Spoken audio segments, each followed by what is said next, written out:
I got bad news for you. The men today aren't ready. They aren't ready for manhood. They aren't ready for adulthood. They're not ready for leadership. They're not ready. Bottom line, no matter what you might think, no matter what you might hope, they're not ready. And I wanted to discuss that tonight. Last night I had a lady call in. She was 49 years old. Apparently she thinks she's going to be an evergreen. 49 years old, and she was talking about how she was never going to get old and never get less appealing. And she was talking about how women didn't need men. Women didn't need men. Women didn't need men. I then posed to her a question, well, do men need women? Her answer, I don't know. She didn't say no. She said, I don't know. So never mind the fact that she's utterly silly. What it does show is that there's a discussion to be had. And one of the things in particular is about whether men are needed.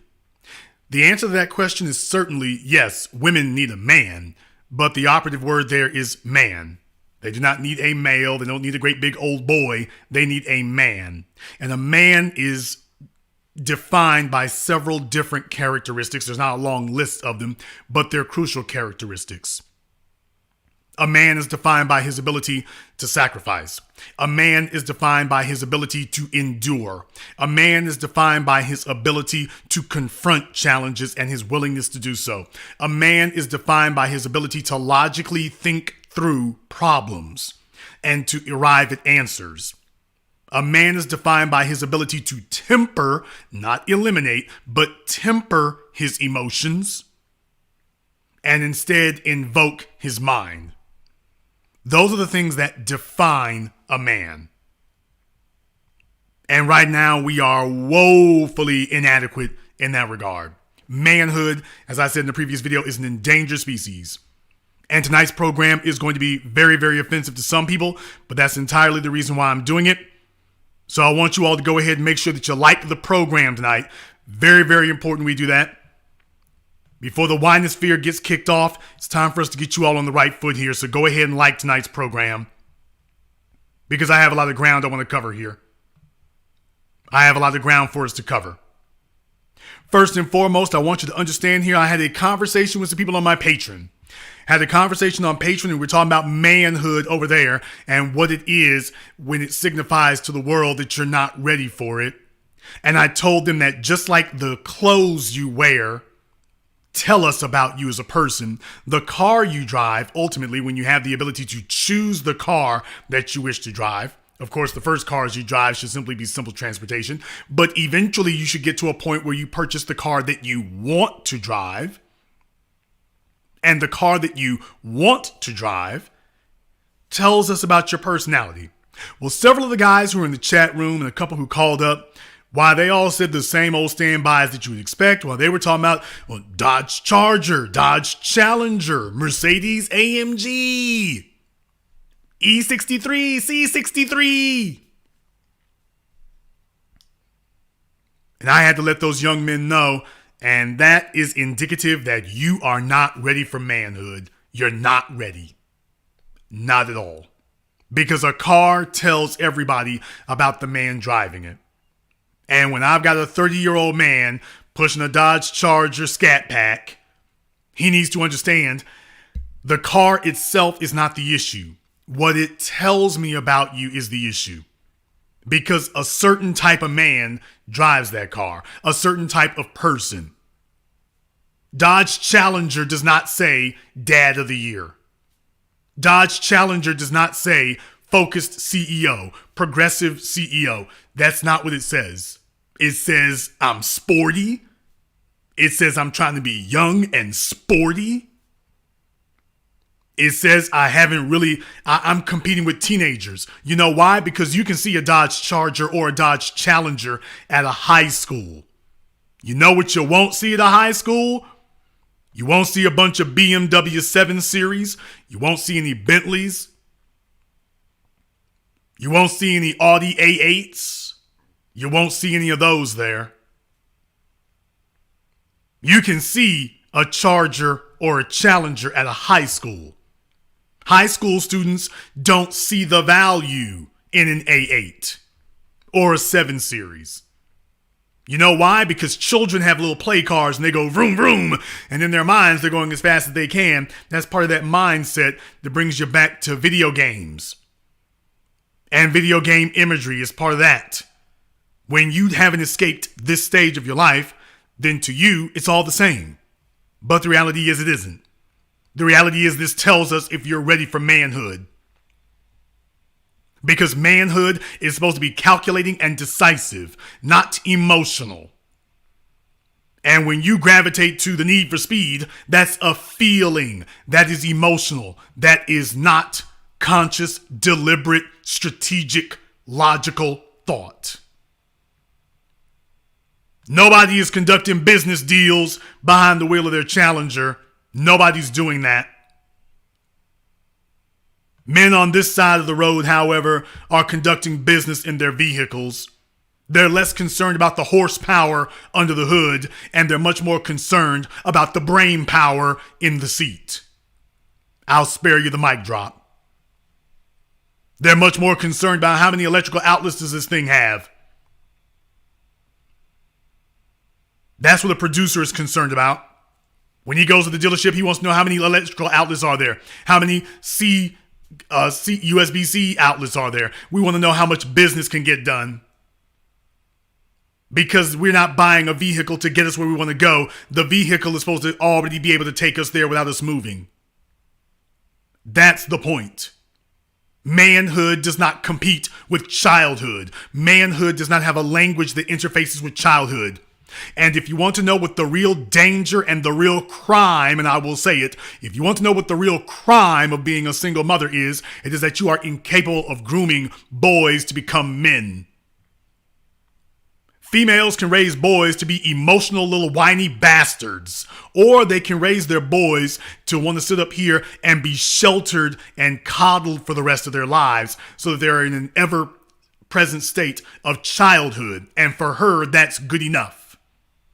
But when he comes among other men and we start looking for competence, we start looking for leadership, we start looking for his ability to sacrifice, which is a necessary element of excelling. You cannot excel without sacrifice. By definition, if you are going to excel, something's got to give. And one of the things I'm going to talk about when I discuss Simple and Claire, where we're going to be studying Claire Huxtable and Claire Underwood. What is it makes a woman a producer's woman? It makes you the type of woman that the producer wants. That woman understands that a man who produces must sacrifice. And she has to be able to help facilitate that. Not that she causes him problems that force him to sacrifice, but that she is there and understands the necessity of it. That she expects that. She's not sitting there, gimme, gimme, gimme the whole time. She knows that in order for him to make moves, he's not going to be sitting up here splurging all the time. There will be periods, perhaps very long periods, where there will be sacrifice. There will be lean times because he's gearing up to win the next war.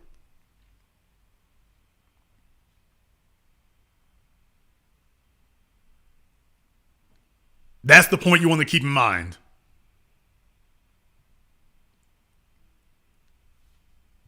Let me explain to you here, to the women listening and to the men, those of you who are overgrown boys, those of you who still have an Xbox fetish, those of you who are still sitting up here flipping through your anime. I'm not here to slap your anime out of your hands. What I am here to say is that if you are offended at the fact I said that, you are exactly the type of loser male I'm discussing. You're not ready. You're not prepared. You sit on the internet and geek out. You're not ready. You know why? Because leadership is everything that happens offline. It's not everything that happens here. When people contact me, you all know full well, I give them the game plan. I write out the route was supposed to be, and then I tell them, go run the play. Get off my phone. You all know how I end the phone calls after I give people advice. I'm like, okay, you're going to go do that? Yes, sir. Well, what are you waiting around here for? Get the hell off the phone and get to work. Playtime's over. You've listened to the internet long enough. Get up and get after it. And too many of you have been enticed into believing that you're going to accomplish something here. You can find out something here, but everything you're going to accomplish is going to be in the real damn world. It's going to be in the offline world, not here. And there are character traits that let us know you're not ready. And part of the problem with allowing your sons to be raised by single moms is they coddle the hell out of them. They turn them into an effeminized version of their daughters. And they don't make sure about key things. First of all, let's be very, very clear. Your sons are not supposed to be safe. I've known many single mothers, and they all have a trait that runs between them all. They try to keep their sons safe. They coddle them. If somebody tries to strain them or stress them in any way, they sit up here and they jump in there. Well, he's not comfortable with that. He's not comfortable with that. That's a woman who is grooming her son to be her little husband. That's a female who's had men cycle in and out of life. She wants the son to be comfortable because in her mind, that'll make him like her more. Your sons are not supposed to like their parents. Your sons are supposed to respect their fathers, not like them. A female who is not able to retain a man worries about getting her son to like her. Because she has failed to get a man to love her. Not gonna drop the mic on that one either. A man understands that he needs to make sure that this boy is ready for the world in which he's going to encounter. And you don't want a son who is safe. You don't want one who is savage, but you certainly do not want one who is safe. You know why? Because we live in a world where people do monstrous things. We live in a world where sometimes people do savage things. Your son needs to have a level of savagery about him. So that when he encounters savages, when he encounters monsters, your son can't be completely safe. He needs to have an element of dangerousness about him. So that when he encounters danger of any kind, he will be prepared to deal with it, which begins with his brain and his heart. How does he respond emotionally to danger? Well, left in the clutches of the average single mom, he's going to be sitting there squealing, yelling, running, world star. You need to have a man who is going to instill a certain level of dangerousness in him. So that when he walks out into this world and he has to actually navigate it by himself, he is ready for that. If you want to know the real reason why most of you as single mothers will never have a man, it is because when men take a look at you, they see how you raise your sons. If they see you raising your son with competence, then that man is like, oh hell, I can work with him. When they can sit there and see you're raising a little mama's boy eating Cheetos and playing video games, it's like, oh hell, throw the whole damn hoe away. If you all really want to know what's going on, by the way, just thought I'd give you a pro tip. A man is willing to invest in boys who can be coached. There's a reason why men, whether they have children or not, aren't really keen on going to schools and coaching boys because the women have ruined them. They become 13, 14, 15, 16 years old and they're not ready. The woman has been there the whole time and they're not ready. And that's what they require now. They require boys who are ready to move on to the next step of manhood. Manhood is dangerous. And I'm not just saying in the response to other men. I was born and raised in Louisiana. In Louisiana, for those of you who did not know, we got bears, we got wildcats, we got alligators.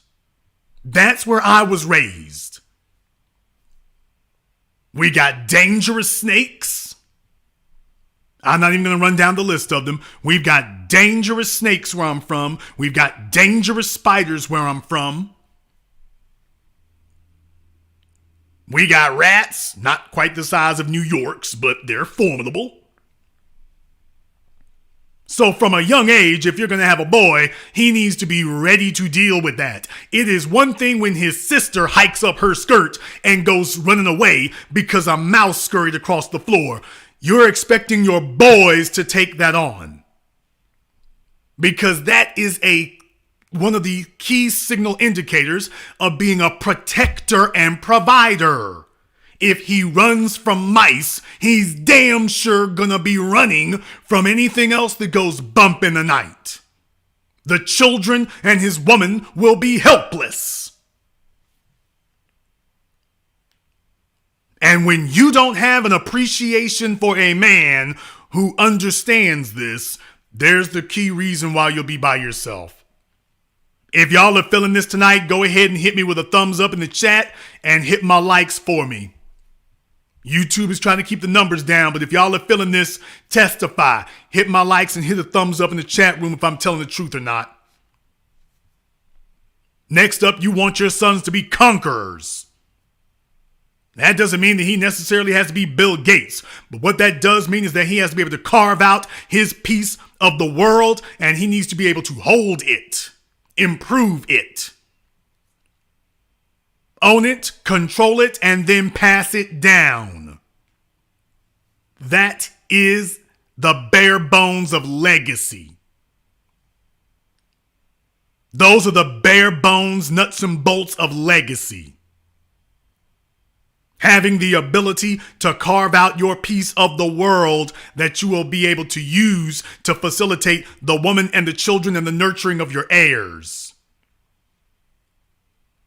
You see, that is what you owe to your fathers. As Ramses said in the movie The Ten Commandments, when Ramses II was like, you owe this to me as your son. And he said, the future of Egypt is something I owe to my fathers, not my sons. Because it is the grandfathers and the fathers who put you in that position. And you owe this to the men who built you, not to the children. What you owe the children is to give them what was given to you.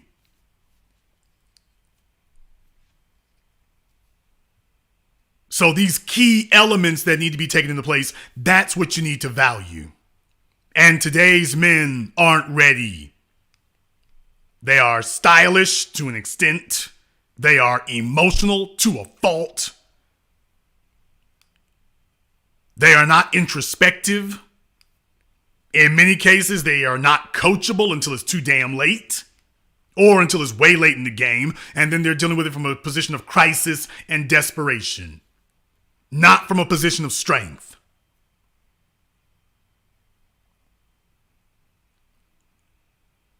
They're not ready. And while so many people are complaining about them not being ready, the bottom line is you created a society and an environment where you nurture them to not be ready. So I'm here tonight to tell you, you can go click all over the internet all you want to. You can go read all the books that you want to there. They're not going to sit here and hammer home the point that I'm making to you tonight. You will never change the women. That is a fool's errand. Forget about it. You will never change the society. That is impossible since the beginning of society. You will never change the media. You will never change academia. You will never change anything other than yourself. And once you change yourself, then you are going to see all of those other external entities I just named, the way in which they deal with you is going to change. You don't have to change them. All you have to do is change you, and the rest of these other entities will be required to alter the way in which they deal with you. They'll have to, because you're not the same person anymore. But that's a damn scary thing. That is a damn scary thing when you realize that you aren't ready. That's a damn scary thing when people are depending on you and all you've got are childish elements.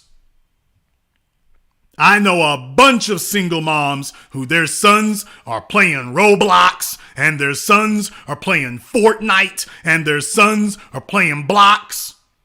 I've got a bunch of them who've done one-on-one phone calls with me.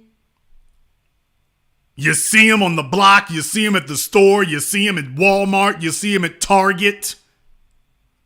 These women are attorneys, paralegals, administrators, nurses, doctors, professors. Their daughters are mean as rattlesnakes and their sons are soft as old potatoes. And they harbor resentment toward any men who actually have a standard. You want to know who in the hell does the most barking and yelling when they get on the phones here at the business? The females who are uncoachable. And you being uncoachable is one thing. You lost your chance. If your son is uncoachable and is unable to be told by other men what he needs to be able to do to navigate in this world, that's not going to be uncomfortable for him. It's going to be death for him. That's what that will be. Females can get out somewhere and they can go show a little thigh if they need to.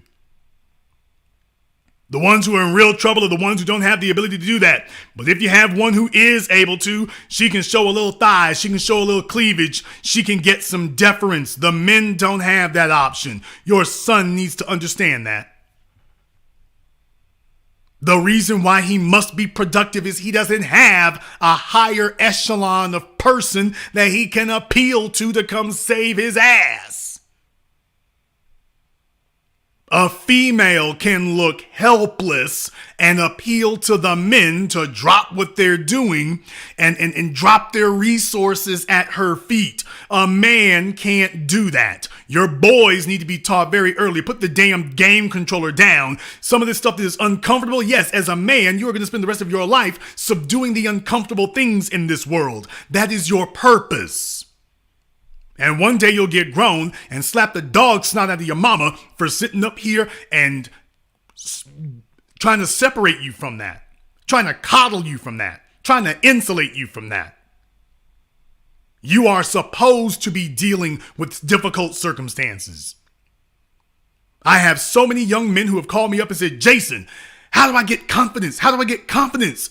You get confidence by accepting a challenge and keeping at it until you've beaten it, because confidence is a matter of not believing, but overcoming belief and moving into knowledge. Not I believe I can, but I know I can. But you don't know you can until after you've done it. Now I'm talking about after you've done it forward, backwards, sideways, upside down, inside out. Now you're like, oh, I've got the hang of this. Next thing you know, confidence is reflexive. You don't even have to try to have it. Confidence comes when you've conquered things. First and foremost, starting with yourself. Confidence originates there. Confidence originates from you. And you've got so many people out here and they're taking advantage of what you don't know or what you haven't been told. They're taking advantage of deflecting the conversation. They're deflecting the conversation onto the females because that's easy to do. It is easy to deflect the conversation there and say, okay, let's spend 5 nights a damn week talking about how the women are screwed up. Let's spend 5 nights a damn week on that. It's very hard to talk about what I'm talking about right now. Very difficult to focus on that. Very difficult to do that because most of the audience we have on these YouTube channels are males, and the guys understand that they're not ready. They know they're not ready. So instead they're like, okay, let's not talk about that. Then what you end up doing is going out here trying to please your audience. And instead of telling them what they need to hear, you're telling them what they want to hear. Instead of telling them what they need to hear. And they don't want to hear that they're not ready. They don't want to hear that they are not prepared. Because in their minds, they're telling themselves, I've done everything right. I've done everything correctly. What do you mean I'm not ready? Mama likes me. Mom likes me. There's yet another thing that they don't like. The fact that we tell them what your mama thinks don't mean a damn thing. What we think of you is what means everything. Your mama isn't here to help you. We are the only ones who matter. But it's become even more dangerous now because now they've got whole groups of males. It used to be that if you were an unproductive male, you were the little oddball over there. If your mama let you watch Fortnite and hang out and play with your damn toys and whatnot all the damn time, you're 13, 14, 15, 16, 17 years old and failed to launch. It used to be that we kept that little oddball away from the rest of us. Now there's been so many of them proliferated that they become the norm.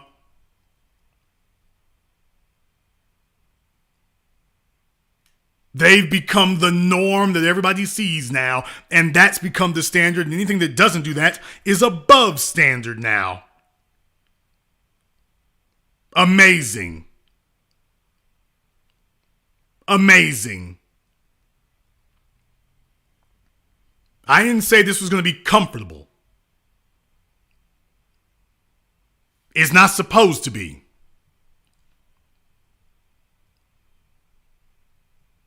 Make sure to hit my likes for me here. I'm just getting warmed up. The next thing that you need to understand is that men are supposed to be intrepid. We are not supposed to be sitting at home. Men are supposed to be adventurers. Men are supposed to be going out and exploring. That's why teaching him to be able to handle danger and be able to confront it, men are supposed to be able to do that. Men are supposed to be able to explore the world, to see what's out there. He's supposed to be the first one to go. And then he comes back and shows the women and the children what he found. He's supposed to have a spirit of adventure and intrepidism. He is supposed to get out there and see everything that the world has to offer, the good, the bad, the ugly. He's supposed to come back with a wealth of experience. He's supposed to come back with a wealth of experiences. Both good and bad, both positive and negative, both affirming and damning. He's supposed to see everything. He's supposed to see how good the world can be and how awful it can be. How else can he prepare his children for that? A pathetic and deficient woman tries to keep her sons away from that. She runs and hides and tries to keep away from that. And increasingly now, you have deficient fathers who are trying to do the same thing with their sons. And the only place the sons ever learn to explore anything now is if by chance they join the military. So you can do that by being a tool of servitude. But that's supposed to be something that's supposed to be given to you in the home.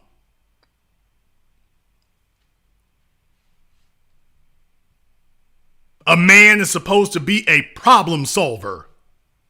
Now, this is when we get down to competence. And that's a key word I want you all to keep in mind here. This is when we get down to discussing competence. That's the important part of this. And thank you to everybody who's contributed to tonight's program. I'm going to make sure we keep things going for you here, but thank you very much. We appreciate that.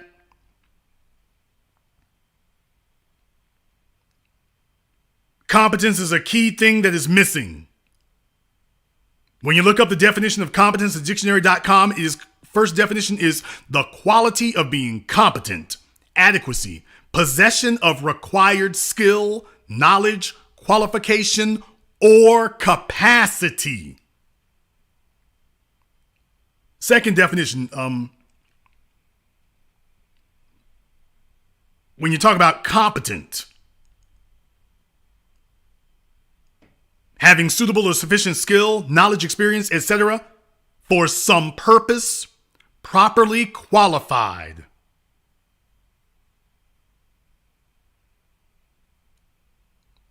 Understand those words mean something. Having suitable or sufficient skill, knowledge, experience, etc., for some purpose. Not for sitting around giving jail babble. Not that guy. Not the fellow sitting around giving his hotepism and speaking in these esoteric terms about ancient history that doesn't have any practical application. Competence requires having a practical application. So what you find is the mothers coddle them to the point that they don't have competence, and the inadequate father sits up here and tells them that being able to spout off nonsense counts as competence. But when you start talking about what's practical, they don't know. They can't do it.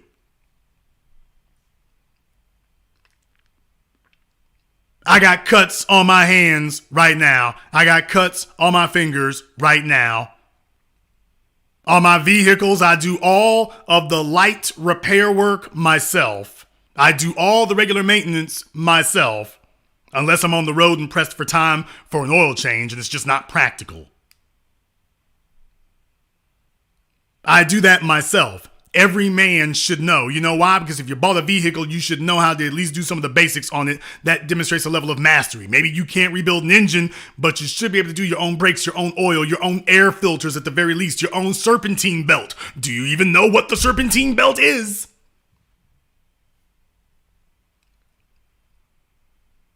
You should be able to do that because that demonstrates competence. You bought this machine.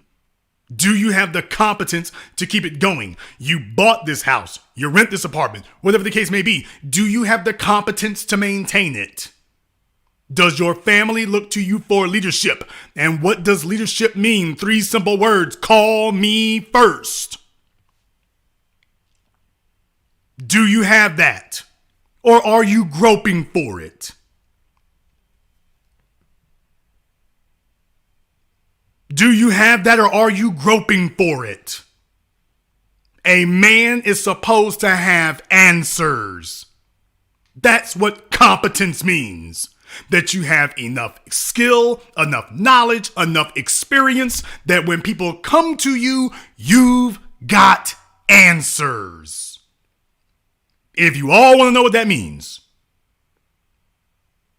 the bottom line is if you want to know whether you're competent or not, how many answers do you got? And that will tell us very quickly if you possess core competency or not. But if every time we turn around, people have to bypass you, there are no answers there, guess what? You don't have competence.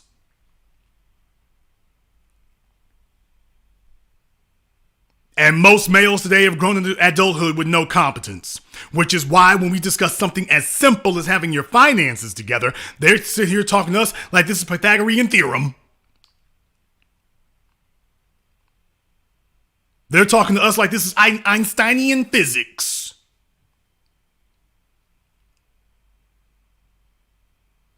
The idea of being able to turn $1 into $2, they have elevated that into some form of higher science theory. A man is supposed to have answers. You're supposed to have social answers. You're supposed to have political answers. You're supposed to have financial answers. Because the people around you are expecting you to have that. Now, if you could get those answers playing your damn video games, nobody would have a problem with that. Problem, they need you to have answers and it won't take very long because there's a deadline. And guess what? The deadline is the first of the month every month.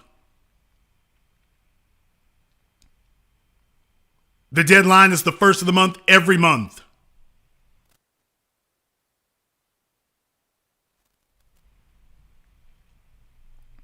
I know I'm hurting some feelings because you didn't want me to say that part right there, but every month, just understand, every month when the first of the month comes, you're going to find out real quickly from your family, from the people around you, whether or not you've got competence. And that is the real reason, oh boy, I'm about to say it. Yeah, you're right. I'm damn sure going to say it. That's the reason there's so many males today. Actually, that is one of the major reasons so many today focus on cars, great big toys.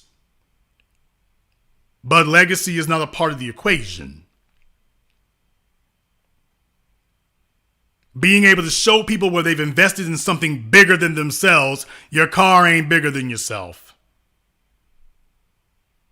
If you want to meet a male who is defeated, just like when you have a female who's defeated, she says, I'm okay being alone. That's a female who is defeated. If you want to know the battle cry of a woman who has been completely defeated, she says the words, "I'm okay by myself." When you know damn well the most vulnerable creature on this planet is a woman on her own. Well, guess what? For a male, the slogan of a male who is defeated is the one who says, "I ain't gotta do better." You live in a competitive world. You live on a competitive planet. You are constantly competing against other people. Constantly. You are constantly competing against other men. Constantly. That is never going to change. That will never alter. Your job is to become competitive and remain competitive. But most of the males today are not ready. They're not ready for that. So your entertainers on the internet have no problem feeding you a steady diet of the bilge that they know you want to hear. You don't want the discussion to focus on what you're not producing, what you're not doing, what you're not applying, what you're not competent at. You don't want that to happen. And they don't want it to happen because if they do have that type of discussion, then they got to walk you through the steps of making you competent. And they're unable to do it. All they can do is host shows about, what did we this, what did we that? They can't sit there with you and say, okay, here's the steps you need to take to become competent. Here's what your mom and your dad didn't tell you in 2 easy minutes. It's not rocket science. People act like what I do is rocket science compared to the posers and fakers. It's not really rocket science. It's manhood. It's knowledge. It's experience. Between the ages of 16 and 29, I got my ass knocked around. I traveled from one place to another. I went as many places as I could. I took on as many jobs as I could. You know why? Because I was told at an early age that this is the time in your life where you are most free. There's nobody depending on you. And it was my parents, my damn parents.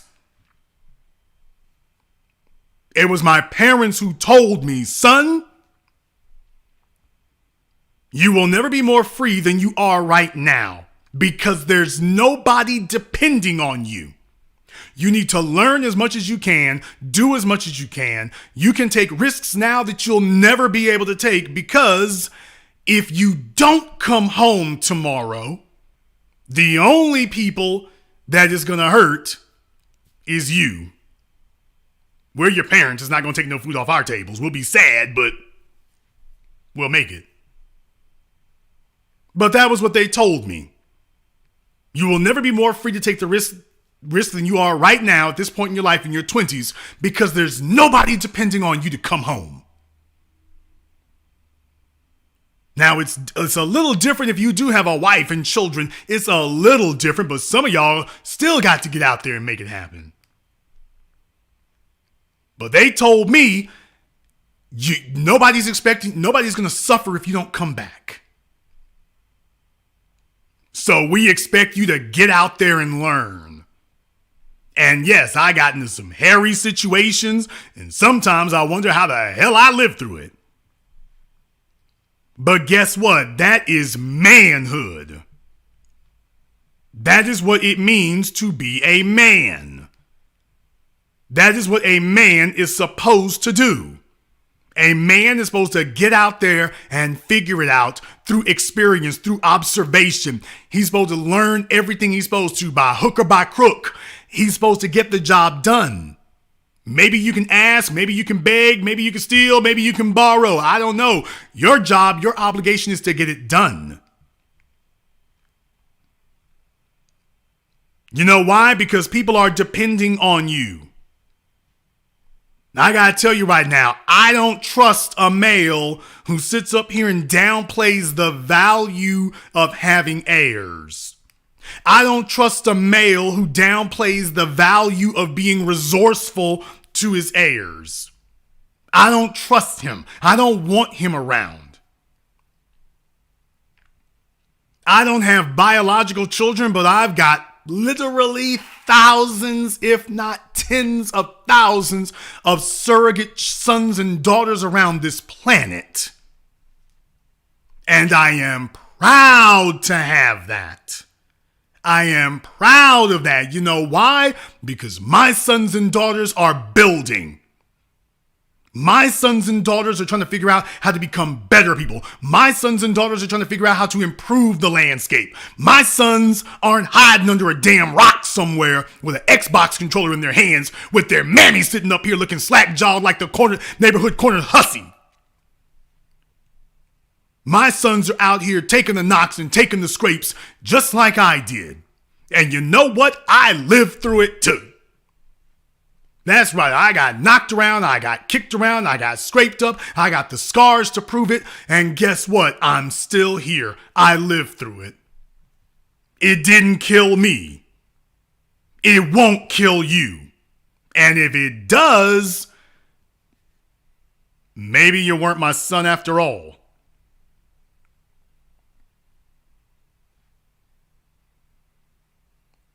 That's manhood. You've never heard a single mother, you've never heard a mother, period, for the most part, but you never heard a single mom have this conversation and say this. And unfortunately, you don't hear fathers say this anymore like that. And I'm not just saying on GP, I'm talking about give your kids a purpose. There's a reason why you send them to summer camp. You send them to ROTC. You send them away so they can be off on their own for a while. So that they know they're not going to be able to call you. So they can get used to the idea and the situation that they're not going to be able to call you. Now they must rely on what you gave them. They need to be able to rely on that.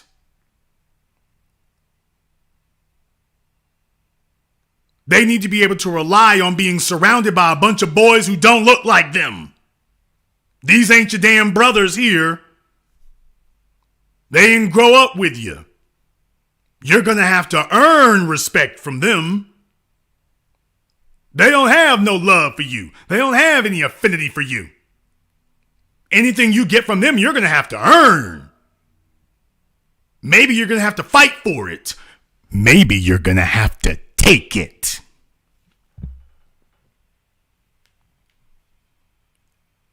One of the most disgusting things about single mothers is they'll sit up here and look for the most masculine alpha they can find, and then they'll turn their sons into the most limp-wristed damn thing they can't stand themselves.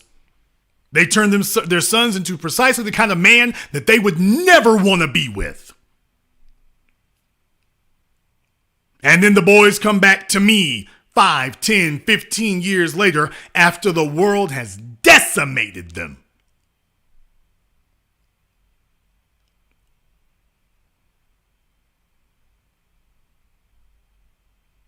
I don't raise kittens over here. I raise lions. I do that because you live in a world where eventually you are going to come across somebody else's lion. You're going to come across somebody else's bear. You're going to come across somebody else's wildcat. You're going to come across somebody else's elephant, maybe. And are you ready to deal with that? Let me tell you something. Gentrification is a herd of elephants. It is big. It is massive. The earth trembles beneath its feet. Are your sons ready for that? What I'm telling you is, are your sons ready for an environment where it's unfair? Mama can't ride in. You see, you can sit up here and run off your boyfriends. You can sit up here and run off your husbands. You can sit up here and run off the coaches at the school. You can sit up here and run off people like me and my YouTube channel. Yeah, you can go ahead and shut that off. You know what you can't shut off? You can't shut off life. And just because you're okay suffering and being a beaten down tramp, that doesn't mean your son's going to be okay with that. Because he's trusting you. That is the real problem with raising your sons to be weak. That boy is trusting you. He is trusting that you have the answers. He is trusting that his mother is not setting him up for failure. He's trusting you. He's trusting that you have his best interest at heart. And the truth of the matter is, most of you don't. And I'm not just talking to the females right now. Most of you don't. Unfortunately, you've got whole social groups that get together and help reinforce this with each other. They're not challenging each other. They're not competing with each other. And that's what's supposed to happen. There is nothing wrong with female hypergamy. Nothing at all.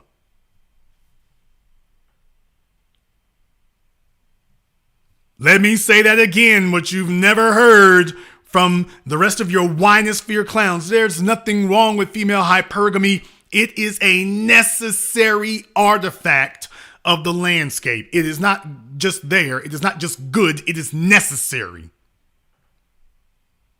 Because the female hypergamy is that which determines which is the most competitive.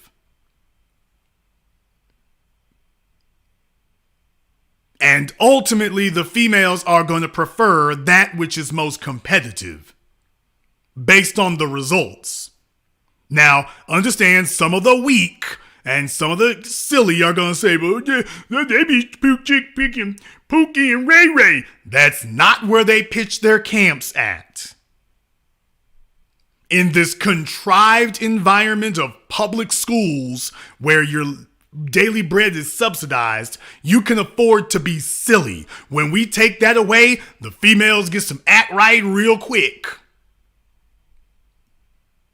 You want to know where Pookie and Ray Ray are? They're in and out of jail and in and out of child support court. That ain't a life. Y'all fellas who are resentful about that need to grow the hell up. That's not a life.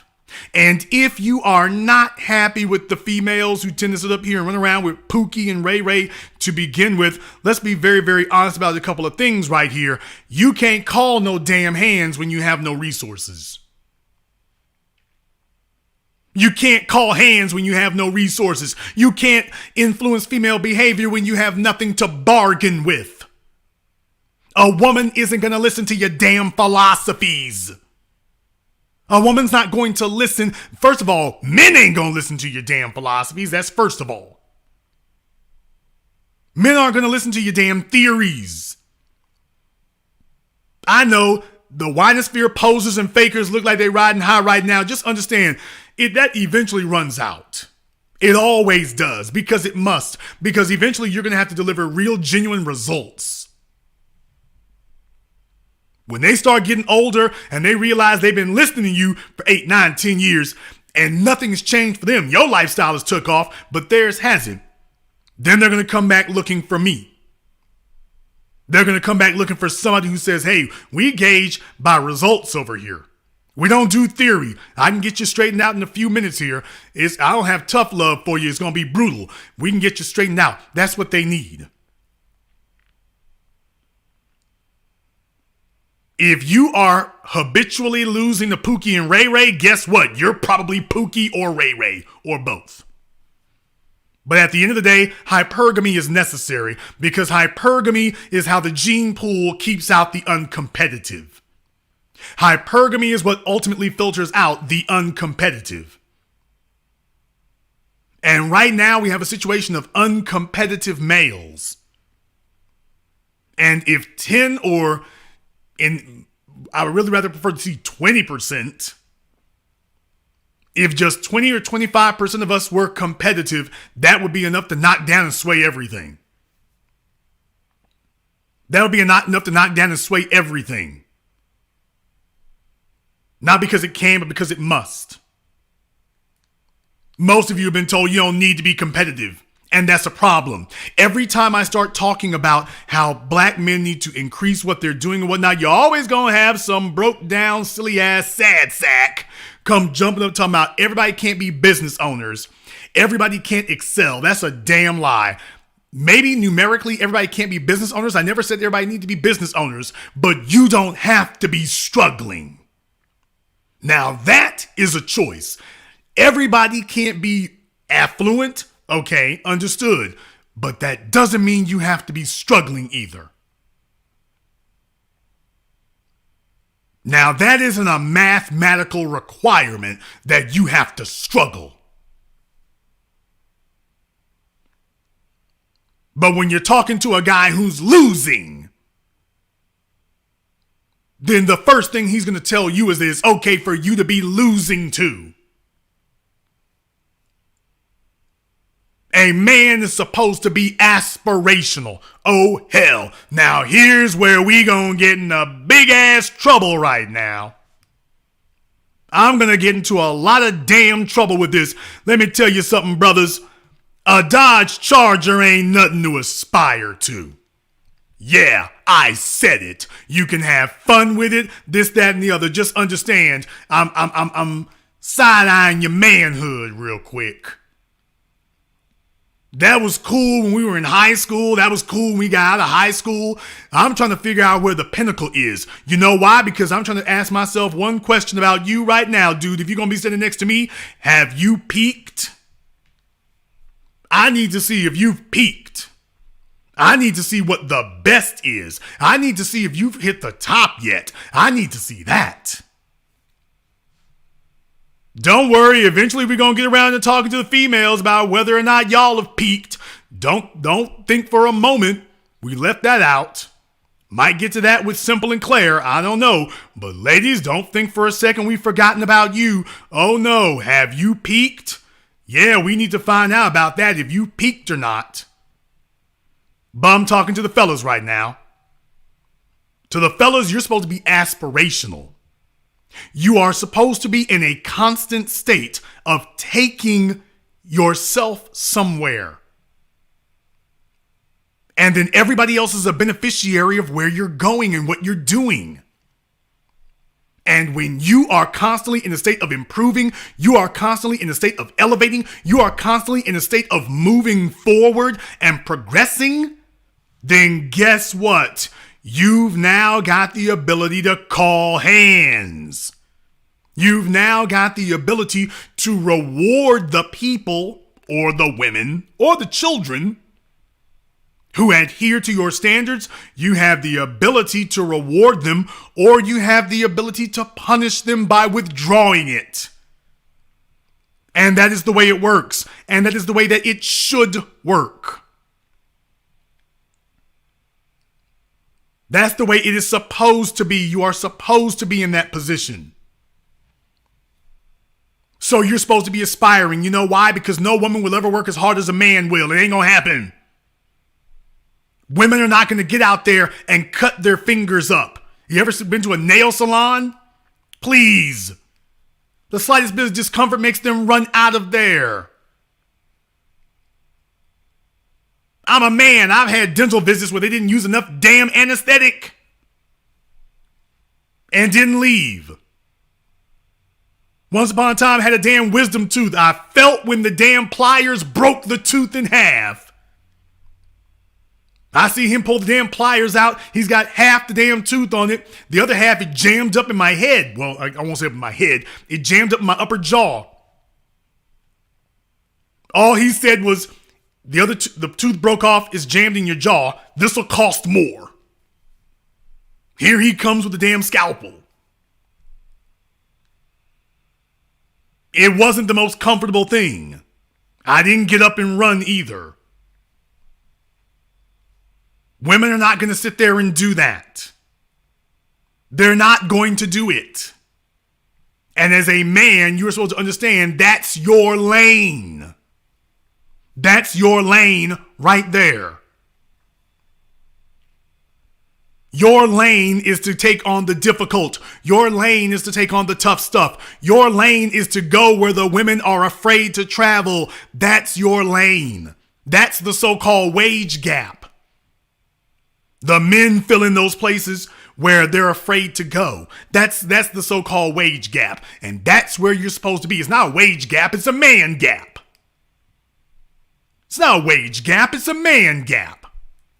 The females are going to try to migrate and going to try to aggregate where it is the nicest, the simplest. They want air conditioning.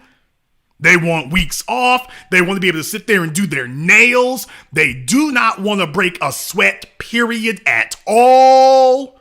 That's not in the equation anywhere. That is nowhere in the equation for them. They ain't trying to have it.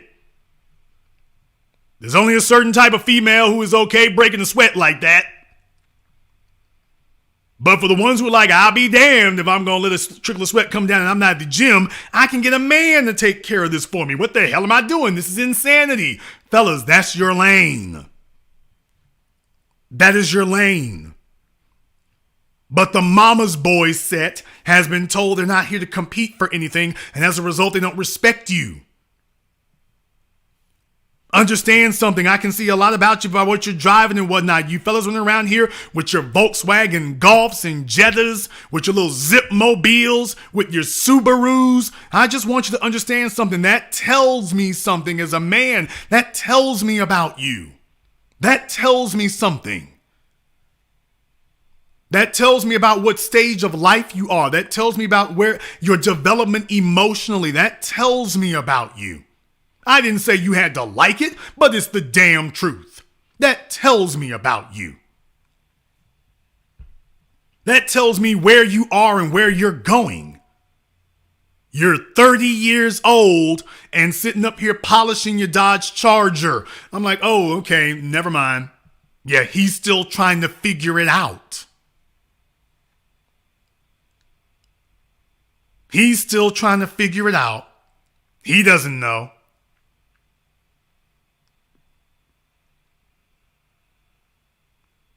That means something. And what you aspire to means something. Your FICO score is all types of screwed up. You know why? Because you're not aspiring to anything. If you really do have the goods, you should have a third party that can verify this for you and validate it for you. That's what a FICO score, a credit report, a bank line of credit, a savings account, a 401k, that's a third party validating what you've done or what you haven't done. A man is supposed to aspire to things.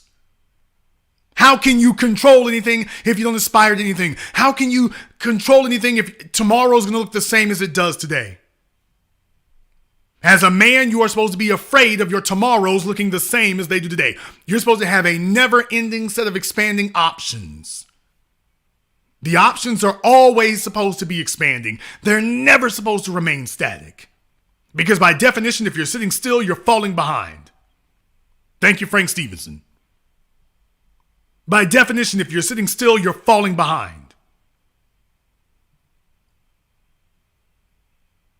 At what point do you become truly aspirational?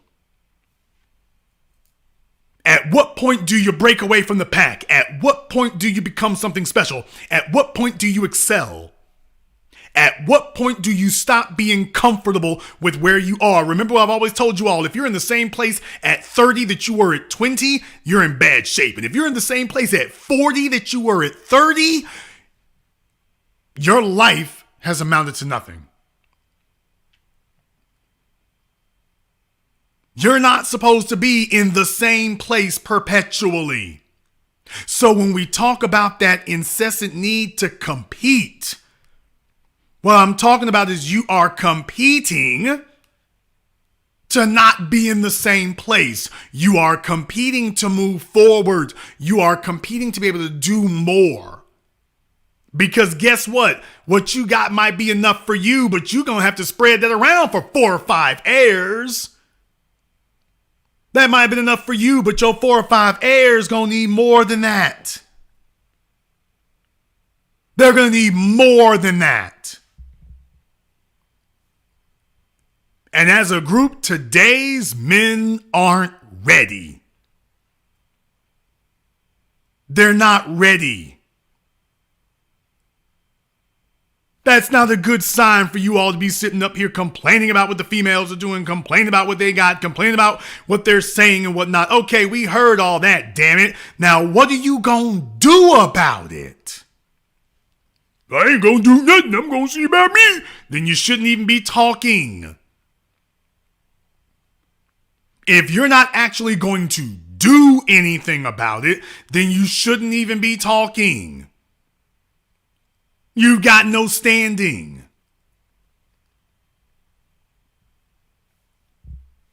You got no standing if all you're going to do is sit there and talk about, well, I'm already being defeated.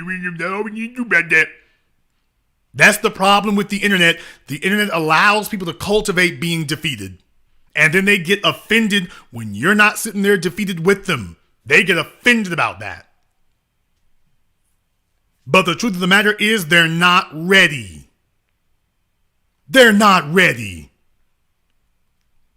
I can take a look at what you're doing. I can take a look at what you're saying. I can take a look at how you're moving. You're not ready. You're ready for anime.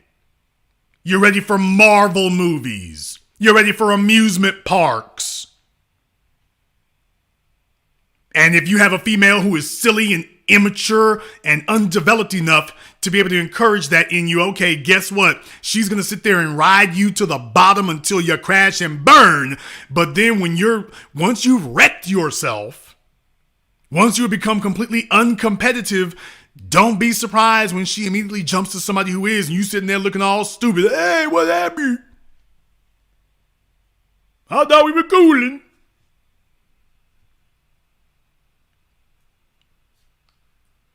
Nobody is going to give you points for personality. No one will.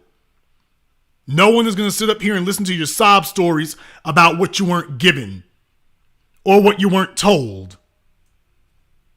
Nobody is going to give you any leeway because of what you didn't know. Now, that's going to be a real problem for you. I have a bunch of fellas tell me, well, Jason, I don't know how to be confident. I don't know how. My mama was a run-through Catholic schoolgirl slut. I don't know nothing. She didn't hold on to nobody of any means. I don't know anything. I never had a actual man around. I don't know about confidence. I don't know about resourcefulness. I don't know about building. I don't know about any of that. I wasn't in an environment where that was appreciated. I don't have that. Got a bunch of sisters sitting around. They're getting tatted up and hood ratted up. I don't know anything about competence. Mama knows enough to give them some Afrocentric names, but that's about it. Okay, you can go study the Egyptian hieroglyphs all you damn well please, but the bottom line is that's not a strategy. Not for your sons. No. Jason, I don't know.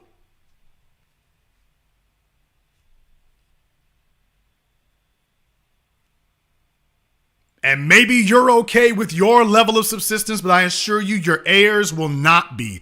They can't be. It doesn't work for them. They can't be. So one way or the other, it'll happen. One way or the other, it will happen. You don't have to believe me, but one way or the other, it'll happen for you.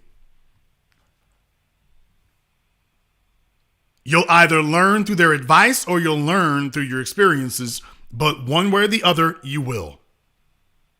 And the bottom line is, if you look for people who coddle you, if you look for people who placate you, if you look for people who dilute you and make you weaker, just understand, as a man, you ain't got no thigh you can show, any cleavage you can reveal, any OnlyFans you can appeal with.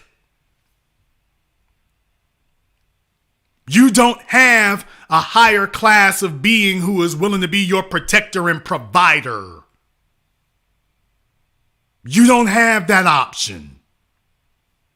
Your sisters and your mama can sit here and be silly because they know. If your sisters and your mama ain't never told you the damn truth, let me just be the first one to tell you. In the back of their minds, they're saying, hey, if worse come to worse, I can wiggle these butt cheeks.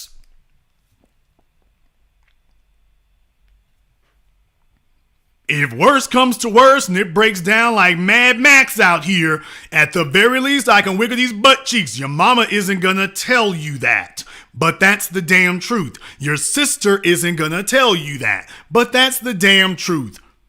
That is what they are counting on.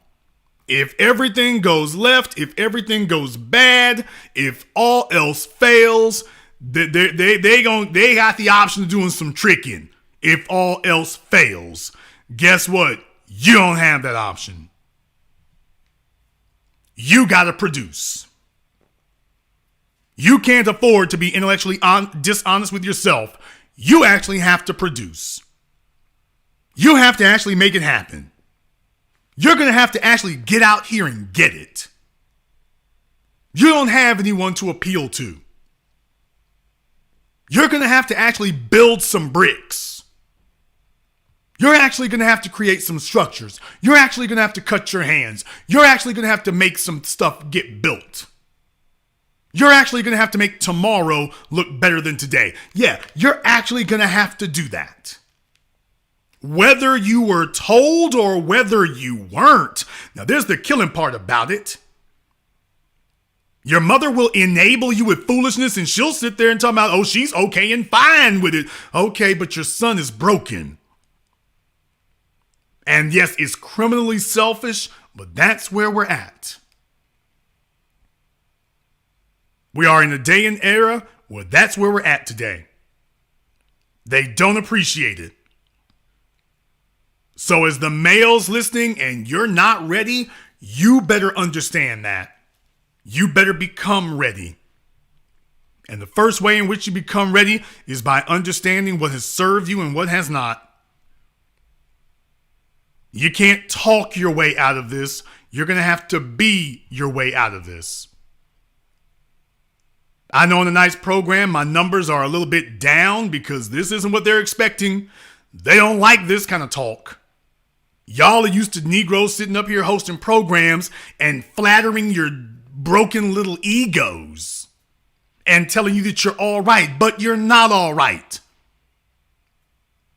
My audience is a little bit different, but for those of you who came here from the winosphere, the so-called black red pill, they're not a manosphere, they're a winosphere. But for those of you who immigrated over here from there, check your savings account. Do you have 1 year's income in savings in the bank? Do you have that? Do you have the ability to borrow as much money cash to pay for the car you're driving? Do you have that? Is your income doubling every 24 to 36 months? Do you have that? Do you have the ability to change the average working female's life overnight? And I mean change it for the better, not just sit up here and buy her a pair of damn shoes. Do you have the ability to do that? Or are you sitting here driving for Uber and talking about and complaining about what you're not getting?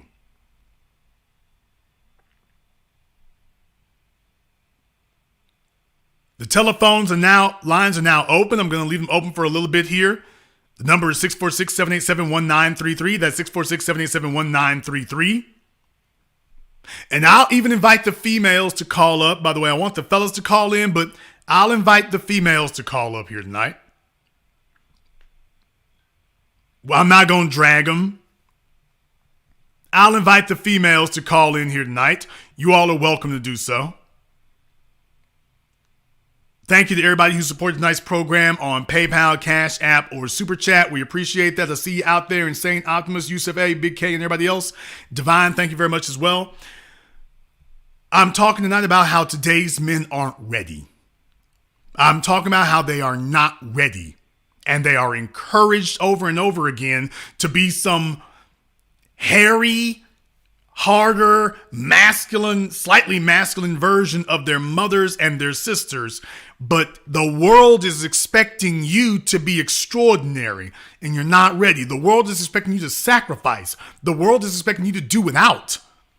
The world is expecting that. And when you show up, you're not ready to do anything but play Fortnite.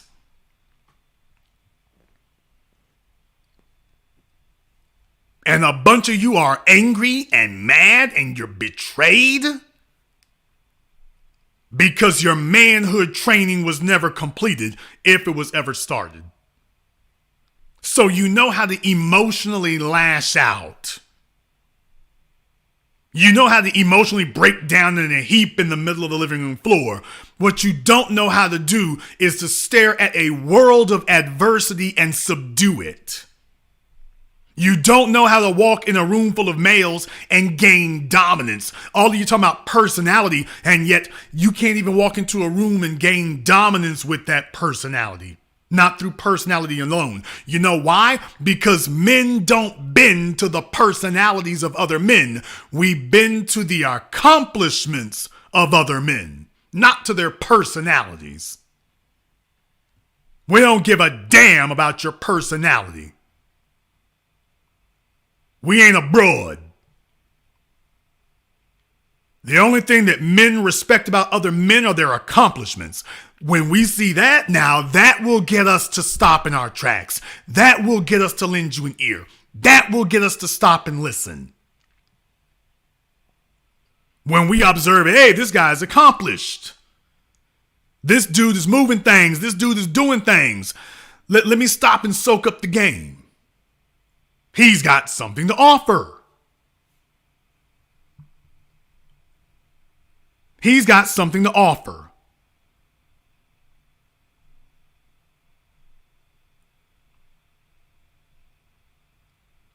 In the chat room, Kiara, what age does they stop playing video games? At the age when they can start counting money.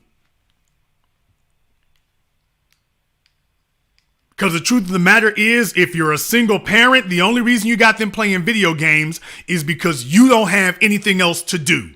When women have children, they try to push them off on something else. When they have boys, they try to push the boys off on something else. They push them in front of a TV, they push them in front of a game console, they push them in front of a coach to play sports. Yeah, because she's groping for a masculine male figure to lead him. So what females tend to do is look for a surrogate father, even if it's a machine. They can be horribly abusive. That's abuse.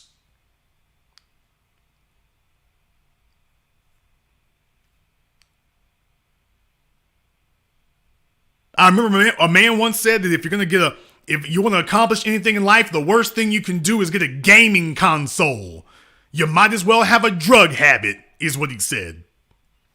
He said if you want to excel at something, the worst thing in the world you can do is get a gaming console. You might as well have a drug habit. And he was damn right. Instead of trying to figure out ways to keep your sons amused, you need to take a look at getting them aspirational. They don't need to be amused. They're living in a world of slings and arrows, dangers and monsters and beasts. They're living in a world of constant hazards. They need to be ready for that. And a gaming console ain't gonna prep them for that. What it'll do is keep them amused while you out here running these streets. Or whatever in the hell you're doing. But what it won't do is prepare him for what's out there in those streets. Now that's what it won't do. We're going to go ahead and grab a few phone calls here. Let me get caller from area code 708. You're on live with The Business. What's your name? Where you calling from? This is Daniel from Chicago. Daniel from Chicago, what's on your mind?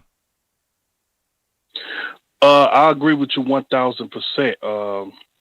When you're talking about manhood, and I can speak for I'm gonna speak for myself. I'm a paraplegic and paralyzed from the chest down. And just recently, I had a situation that it was hard for me to get in and out the house because I don't have a wheelchair ramp.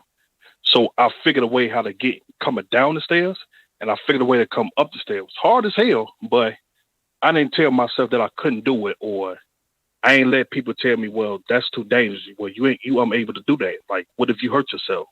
I got in that mindset, like, you know what, fuck it, because I already know, because I already understood once I got paralyzed that I'm more likely not going to have a chance to walk again.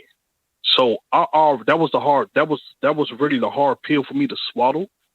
And I also realized that I had to relearn everything all over again. Now, the good thing about my situation, my arms still work.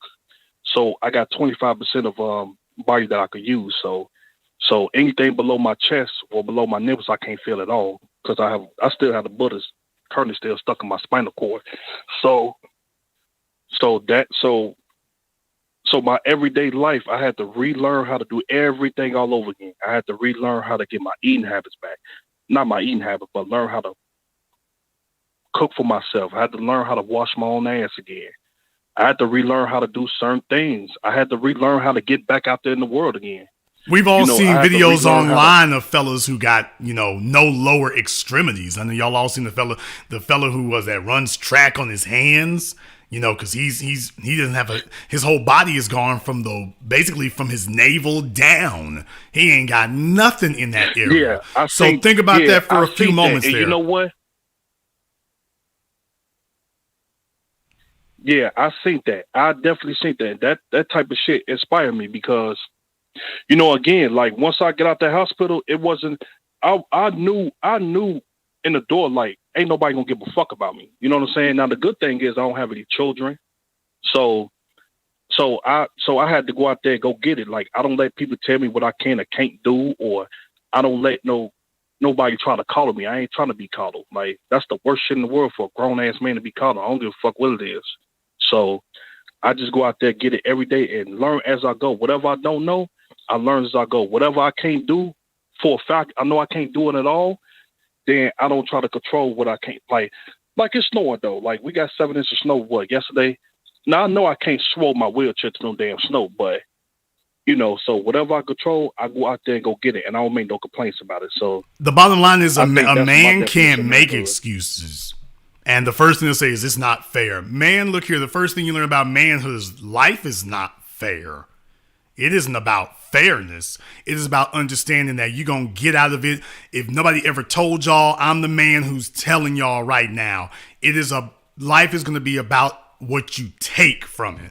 And I meant the damn word take. If your mammy never said it or your daddy didn't have the guts to tell you, I'm here to tell you, you are going to get from this world what you take from it. Dr. John Henrik Clarke taught us that power is not, Europeans will never teach you how to get power, because if they ever properly educate you to take power, to get power, you will understand that power is not given, it is taken. And that word take scares a lot of people, but understand as a man, yes, you will get what you take. Thank you very much for giving us a call tonight. Let me get caller area code 405. You're on live with The Business. What's your name? Where you calling from? Bobby from Oklahoma City. Bobby from Oklahoma. What's on your mind? I have a CDL, and I also could have started diesel mechanic school in August, but I'm also thinking about trying to join the military. I just want to get. You're doing too much. Choose one direction and commit all your efforts to that. You're trying to do too much. Choose one. I mean, I'm not driving no trucks right now. I'm not driving no trucks at all right now. Well, the last guy I talked to who was a diesel mechanic, he's trying to get his CDL straight because he makes more driving. So what I'm going to tell you is choose one direction. Are you a member of my Patreon? No, sir. Okay, you need to go sign up for that. We're going to be doing it this weekend. Sign up for that and give me a call. Thank you very much for giving us a call tonight here. Yeah, choose one direction and go in that.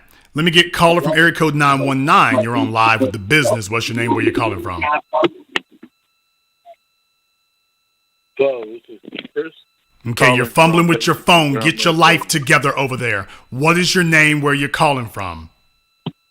This is Chris calling from Durham, North Carolina. Chris from Durham, what's on your mind? I just remember having basically many different things that I had to do. Coming up underneath my father was basically starting at about 12 years of age, digging basically a pig pen at the North Carolina Museum of Life and Science at $5 an hour. And then having little steps later on where he helped me to start up my own little business with that, with doing basically little farm jobs along with also cutting the grass. One thing led to another with regression. Eventually went to college and basically became a doctor. So it was just little steps. And then there was really not enough time that I could more or less lose my focus. And I'm appreciative of that. Everything that you said is spot on concerning basically more or less having a distraction basically being video games and more or less losing your focus as to what you need to do to prepare yourself for what's occurring in this real world. So again, apropos and totally spot on yet again, Jason. Thank you very much for giving us a call. A man isn't supposed to be comfortable in the damn imaginary world. A man's not supposed to be comfortable with somebody, putting him in some altered state of consciousness. A man's not supposed to be comfortable with that. A man's supposed to be damn uncomfortable. You know why? Because if you are in an altered state of consciousness, that means you are by definition being manipulated. When you're playing a video game, everything you see and everything you hear and everything you're interacting with is being controlled not by you. It's actually being controlled by a program that was pre-written, but everything that's happening has already been preordained. You don't actually have control of that environment. A video game in reality gives you a facsimile of control. But in reality, you're not in control. You're actually not. And a man is not supposed to be comfortable in a state of being where he is not in control. And there's a lot of women who are scared of that kind of thing. Those are the ones who are destined to fail for the rest of their lives when they are scared of that. That's a problem. Caller from area code 619, you're on live with The Business. What's your name? Where you calling from? Hi, it's Joe calling from San Diego. Joe from San Diego, what's on your mind? Oh, yeah, just kind of to piggyback on the last, what you were just talking about. Definitely with the video games. Like, I used to be, super into video games, and, it might as well just be as bad as a drug. Like, you'll be up all night playing them, and you kind of lose focus. But also wanted to say that looking back, I'm happy that I grew up both my parents. So like they didn't probably do the best job, but just having both of them there, having me focus on school. Because I'm an accountant now. I got my CPA, so that they were very focused. Like, hey, you have to once you grow up, you have to make money, be able to take care of yourself and take care of your family. So definitely having that. Having them there, focus on that so much, as when I was younger, to kind of grow up. Now, as I look through my 20s, I'm 33 now. Through my 20s, I was kind of like, not unsure of myself, kind of had to figure it out on my own. But once I got to like 31, I got my CPA at 29. So once I got there, then I was able to like, okay, like I can get to this level. Now I'm, moving up and, leveling up continuously. But kind of just, well, it's nice if you do have your parents. It's real nice if you do have both parents. Here's the problem. From what I'm seeing lately, having a two-parent household isn't a hell of a whole lot better than one parent at this point right now. Because we don't have a majority of absolutely rock-ribbed, true-to-the-game men anymore. We don't have that. We have a bunch of dudes out here after 3 generations of single motherism. We got a bunch of dudes who've been coddled into complacency. So I can no longer even count on that the way I used to be able to. But here's the problem. Whether you were raised with one parent or two, whether your parents were stellar or whether they were awful, guess what? We expect the same from you. No matter your level of preparation or anything else, we expect the same results. Thank you very much for giving us a call. Let me get a call from area code 832. You're on live with The Business. What's your name? Where are you calling from? Hey, Jason. Phil calling out of Houston. How you doing? Phil out of Houston. What's on your mind? So I had a question for you. I'm kind of struggling in the area and want your advice on something. I'm at a place now where I'm ready to buy my first house. And, in the Houston market, it's very unaffordable. You can kind of tell that we're in a bubble. And I don't really know how to proceed. I got a strong down payment, got my credit right, finally got the income to qualify for it out of all the years in grad school. And I don't really know, what's your advice? Do I wait another year? Do I wait 2 years? Do I go to commercial side? Do I stay in the residential mixed use? Or like, how do I approach this? Okay. Well, definitely that's a rather in-depth question here that's not part of what we're talking about here tonight. And it sounds like order the chitlins. Order the chitlins and the chicken tenders. Wherever you are, just tell them that you want the chicken and the chitlin tenders. And chicken tenders. But in any case, I wouldn't be buying a house right now if I could avoid it. This is the worst market I've seen. I wouldn't be advising to do that. Are you a member of our Patreon? I'm not. Okay, you definitely want to go ahead and sign up for that then. I'll be on this weekend, so we can go ahead and talk about that in depth, but I wouldn't advise. Right now, the prices and everything, I wouldn't advise anybody to. They're getting ready to raise the interest rates, which will probably bring prices down some, but I would not tell you to buy anything right now. Thank you very much for giving us a call. Make sure you join our Patreon for that. We can go in depth about that tonight. We're talking about something a little bit different. Let me get a caller from area code 818. You're on live with The Business. What's your name? Where are you calling from? Hey, what's going on, TBA? This is Mark out of LA. Okay, I guess Mark had to finish rubbing on himself first. Calm down, Mark. What's on your mind? No, I know you get on people when they're on speaker, so I had you on speaker. I had to take you off really quickly. But no, just honestly, I'm just agreeing with you. Now, I'll be straight with you. I've called in before. I do play video games sometimes, and I had to get away from some friends growing up that's all they do. They smoke, they play video games, and they're just unproductive. And kind of to answer the last brother's question, because I'm in the mortgage industry, I agree. Definitely not a time to buy. There's 7 rate hikes scheduled over 2022, so the bubble is looking to burst.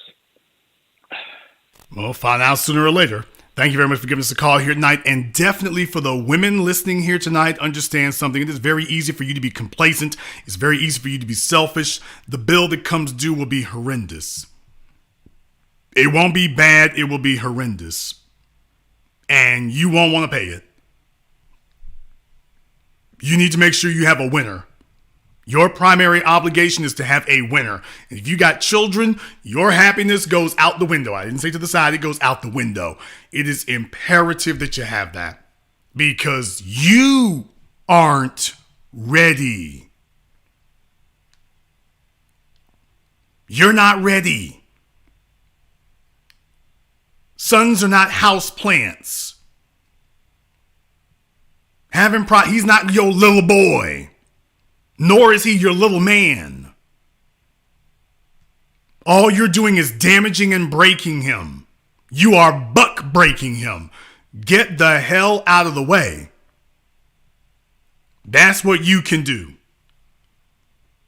The most abusive mother on the planet is the one who tries to shield her son from the discomfort that is necessary for him to develop into a masculine being. He's not supposed to be some big comfortable girl avoiding the discomforts of life. Being a man means that he's got a level of threshold of absorbing discomfort that you can't imagine. That's what it means to be a man.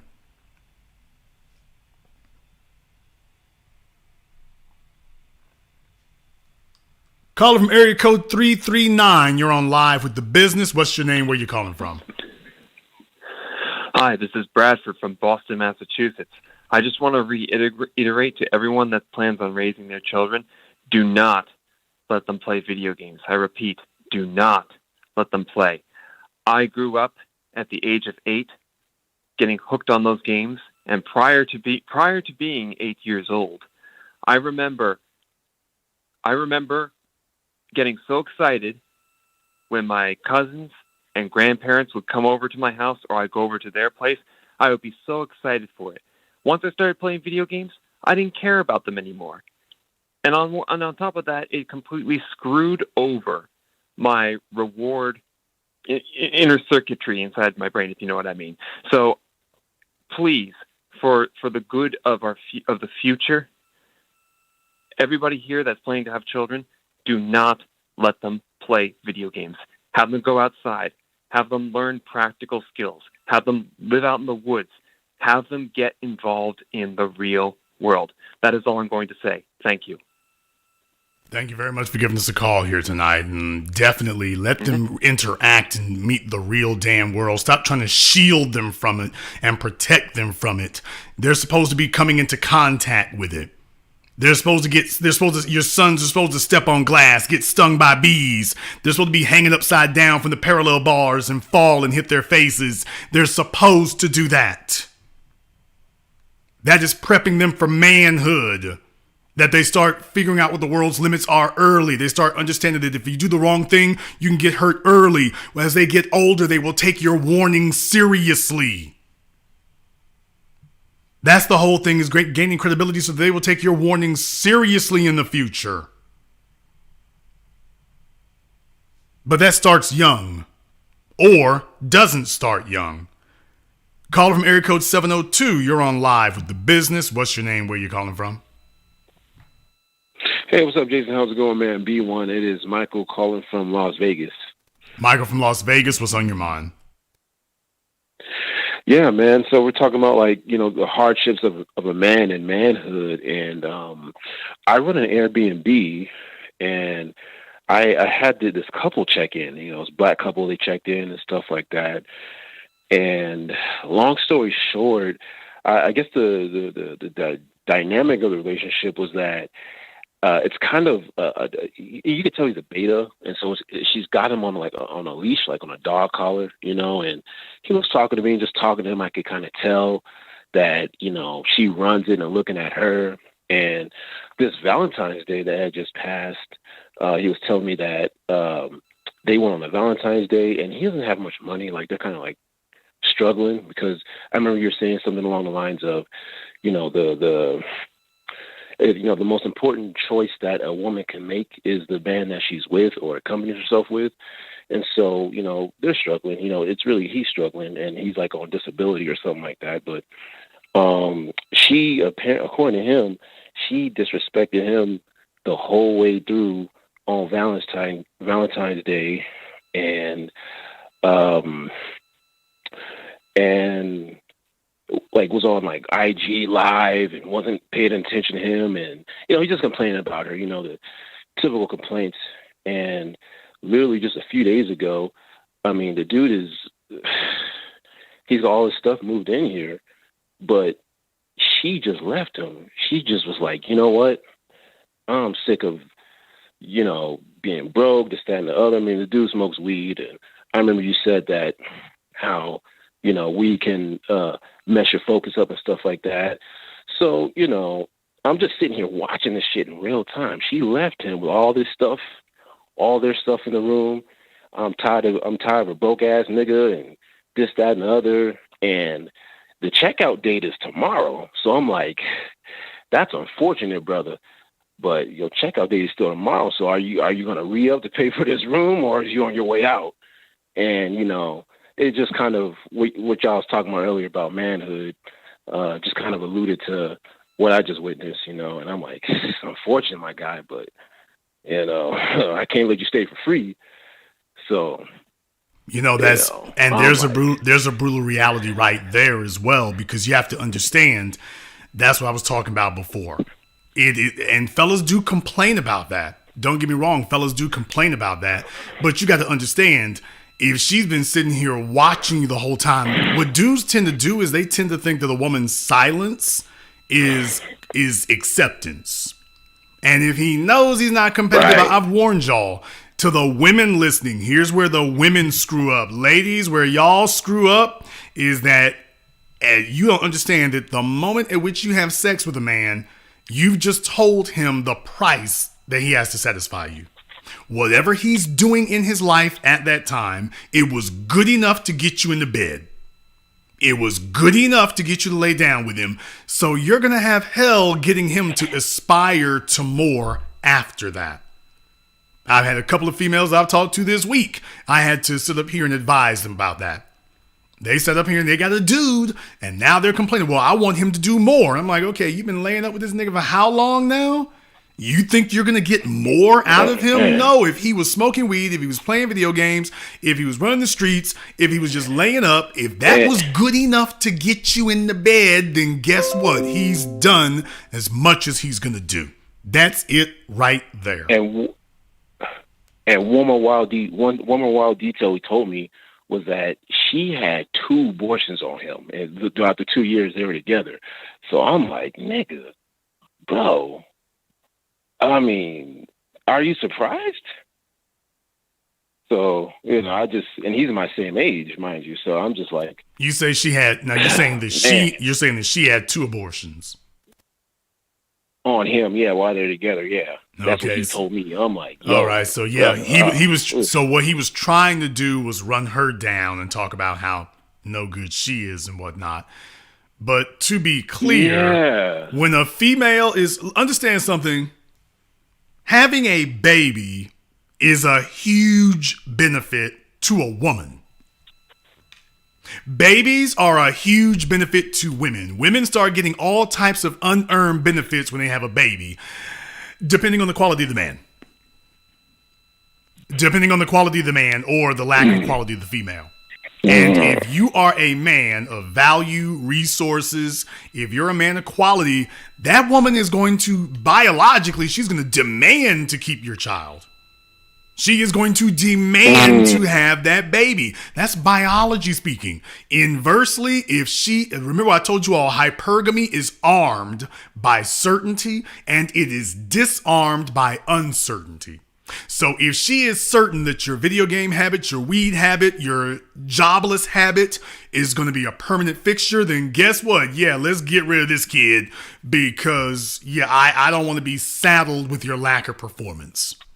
Now, there are a bunch of females who do sit up there and do that, and then they go jump on the county because she ain't got a damn thing going for herself. But if she's got it in the back of her head, I'm going to have a better option in men one day, and I don't want to be saddled with your genetic legacy standing in the damn way. I don't want to be saddled with that. Just keep in mind, when a female is demanding to have an abortion and she has 2 of them, what she is saying is your genes are worthless. Oh my God, bro. Wow. Yeah, and I remember how, how often you would talk about that's not just a red flag when you hear about, if a woman, that you're dealing with had abortion or not, but I'm glad you elaborated on that more because it's just man, it's just sad to see this brother, didn't, cut his losses sooner before he got to this point because she left him in the middle of Airbnb, but right before checkout with all this stuff. And I forgot to mention, they ain't got no whip. He ain't got no whip. So it's man, and she still ain't been back. And, it's man, she left you out like that, man. But she's been waiting for a while. That's contempt talking. Yeah. That was an act of contempt. Right. She's been waiting for a while to do that. That wasn't something she just jumped up and did. She's been waiting for a while to do that. She's been waiting for a while. So this is why, once again, as men, you got to be ready. Now, you said you own this Airbnb? Yeah. Okay, so fellas, I want y'all to take notes because there were some guys in the chat room making some little silly comments and whatnot. Y'all need to be sitting back and shutting the hell up and get the game from somebody who understands about this. Because understand something, she's been waiting for a while to do that. And the reason she has is because, fellas, if your act isn't together, she ain't got no skin in the game. So, of course, she can go ahead and pack up her little fanny pack and leave. She's got no skin in the game. She's not invested. She's not invested in that. All you've told me is she ain't invested in that dude at all.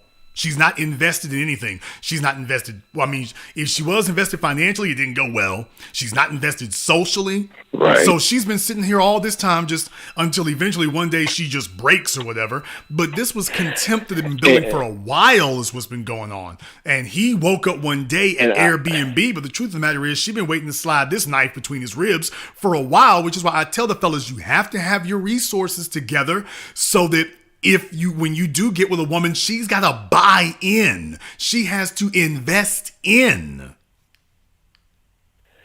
And I can confirm this because he told me pretty much the whole life story. So basically, when they came here, he was telling me he's on disability, so he's not really actively working. She's a nurse working. She's the one working. Well, he's just chilling. Okay, what does she look? What does she look like? Because if he was the best she could get, she got problems. Okay.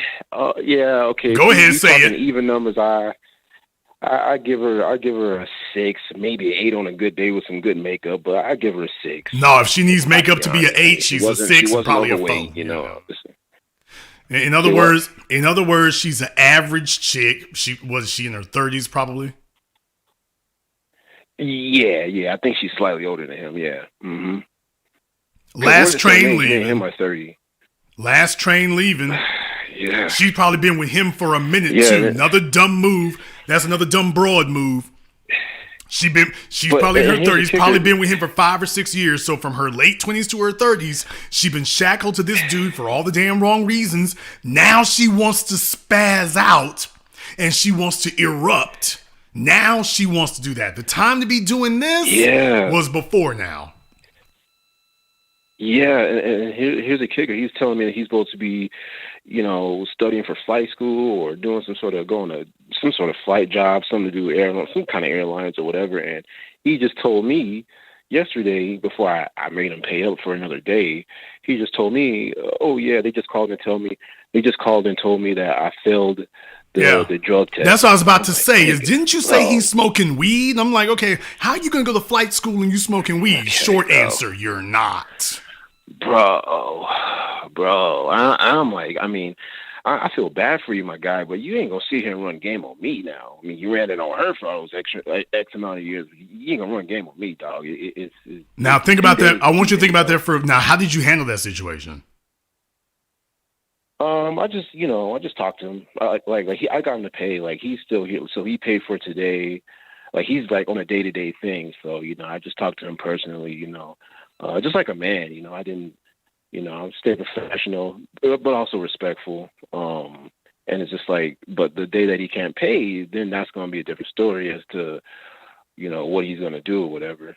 I mean, I had already helped him out with a discount as it was, you know what I mean? But it's just like, I can't let you stay for free, my guy. So, but I think we have to understand it. So now, isn't that interesting though? I know. Isn't that interesting? I want the fellas to pay attention.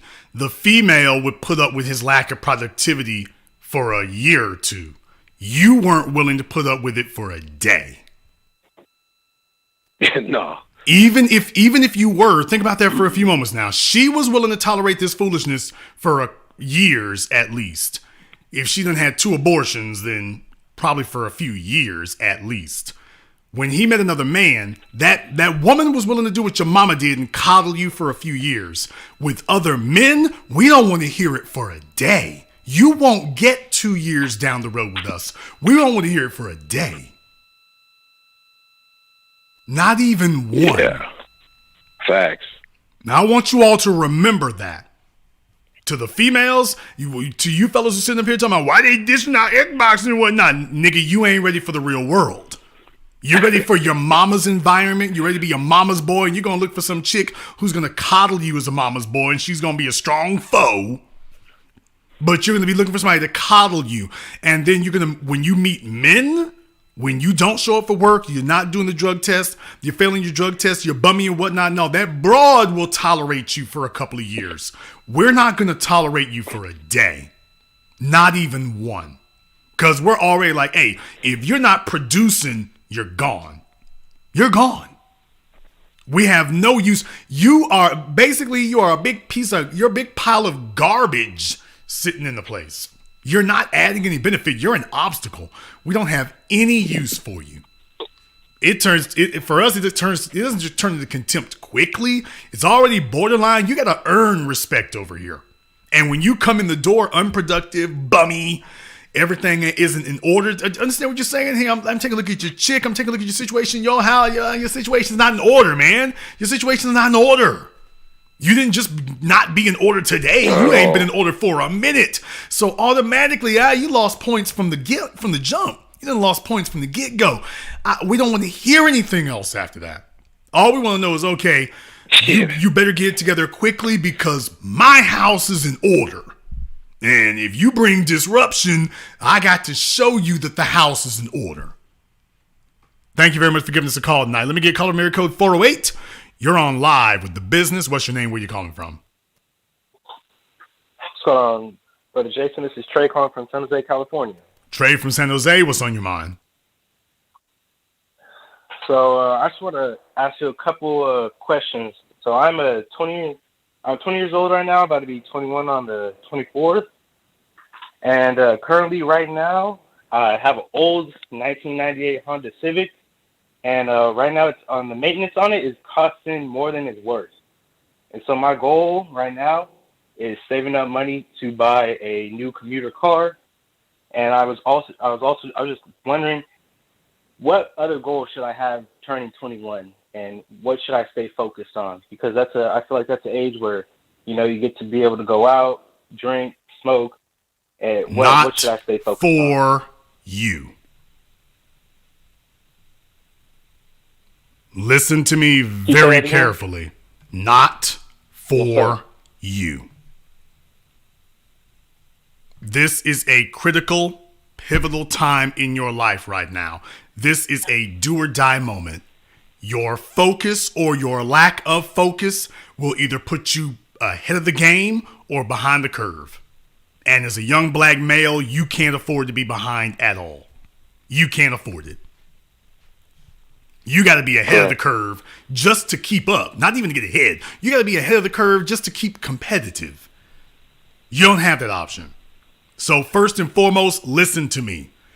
You will never be healthier than you are right now. You will never be physically healthier or physically more capable than you are right now. You need to be putting in as much work as you possibly can. It will never be easier for you to do it. And I didn't say work is easy. I'm saying it'll never be easier. You're not going to wake up at 28 talking about, damn, it's easier to work today than it was when I was 20. That doesn't happen.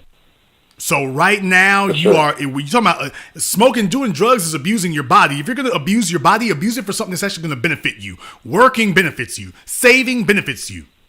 Learning new skills benefits you. Burning the midnight oil benefits you. Working 2 jobs benefits you. Smoking weed, video game habit, hanging out, getting lit. That doesn't benefit you. The folks who are doing it, listen to me, you're young enough to be my son. I was you. And I had all those same pressures, man. Let's go out, let's hang out. And I had done above average. Let's go out, let's hang out, let's drive. I was one of the only ones who had the car at that point. Let's go ahead and do that. Put that to the side. Put that to the side. I invested in me. And I retired in my 30s. You know why? Because I spent from my teens through my 20s investing in me. Today, I still, quote, work. According to the IRS, I work. All right, fine. And I'll probably work more now than I ever have, as a matter of fact, because I don't have a clock. When you work for somebody else, you have a clock. When you work for yourself, you don't actually have one. So technically speaking, I guess I, quote, work more than I ever have. But you know what? These are choices I made. Now this is what I chose. Right now, you don't have a lot of choices to be made. That's good, because you got to pay your dues. You got to pay your dues, which is what you're doing now. You'll never appreciate being able to do your own thing until you've seen how screwed up other people run their ship. You got to learn that first. You got to learn it till you're sick of it. And that will motivate you also to keep doing what you're supposed to be doing. That'll motivate you also. So, brother, no. The best investment you can make in your life right now is to invest in you. If you're taking a look at your screen right now, you can see where I've got the peak value chart for males and females. As a male, your value right now is low. It'll never be lower. Because what makes you valuable is not what makes females valuable. Females can go off and they can go bag them a producer by going to the club and getting lit. You can't do that. There's a reason why the females don't mind going. You know why? Because they go to the club and people are offering them resources. You're going to the club hoping to get some sex. She's going to the club with folks talking about, hey, need a car payment? Need your rent paid? You ain't never heard that there. Never. So her experience, when she talking about let's, quote, go out, she doesn't mean the same thing you do. Get that out of your head. She doesn't mean what you mean. Your value will never be lower than it is right now. You are in a building phase. What makes you valuable is your ability to produce. And what does that mean? What that means is that your income is supposed to be doubling every 24 to 36 months. Which means you need to have a skill. So are you acquiring a skill right now? Yes, sir. I am currently enrolled in my local community college for welding and metal fabricating. Okay, that is a start. Welding's not bad. Are you sure you want to be doing that in 15 years? Now, that's another thing.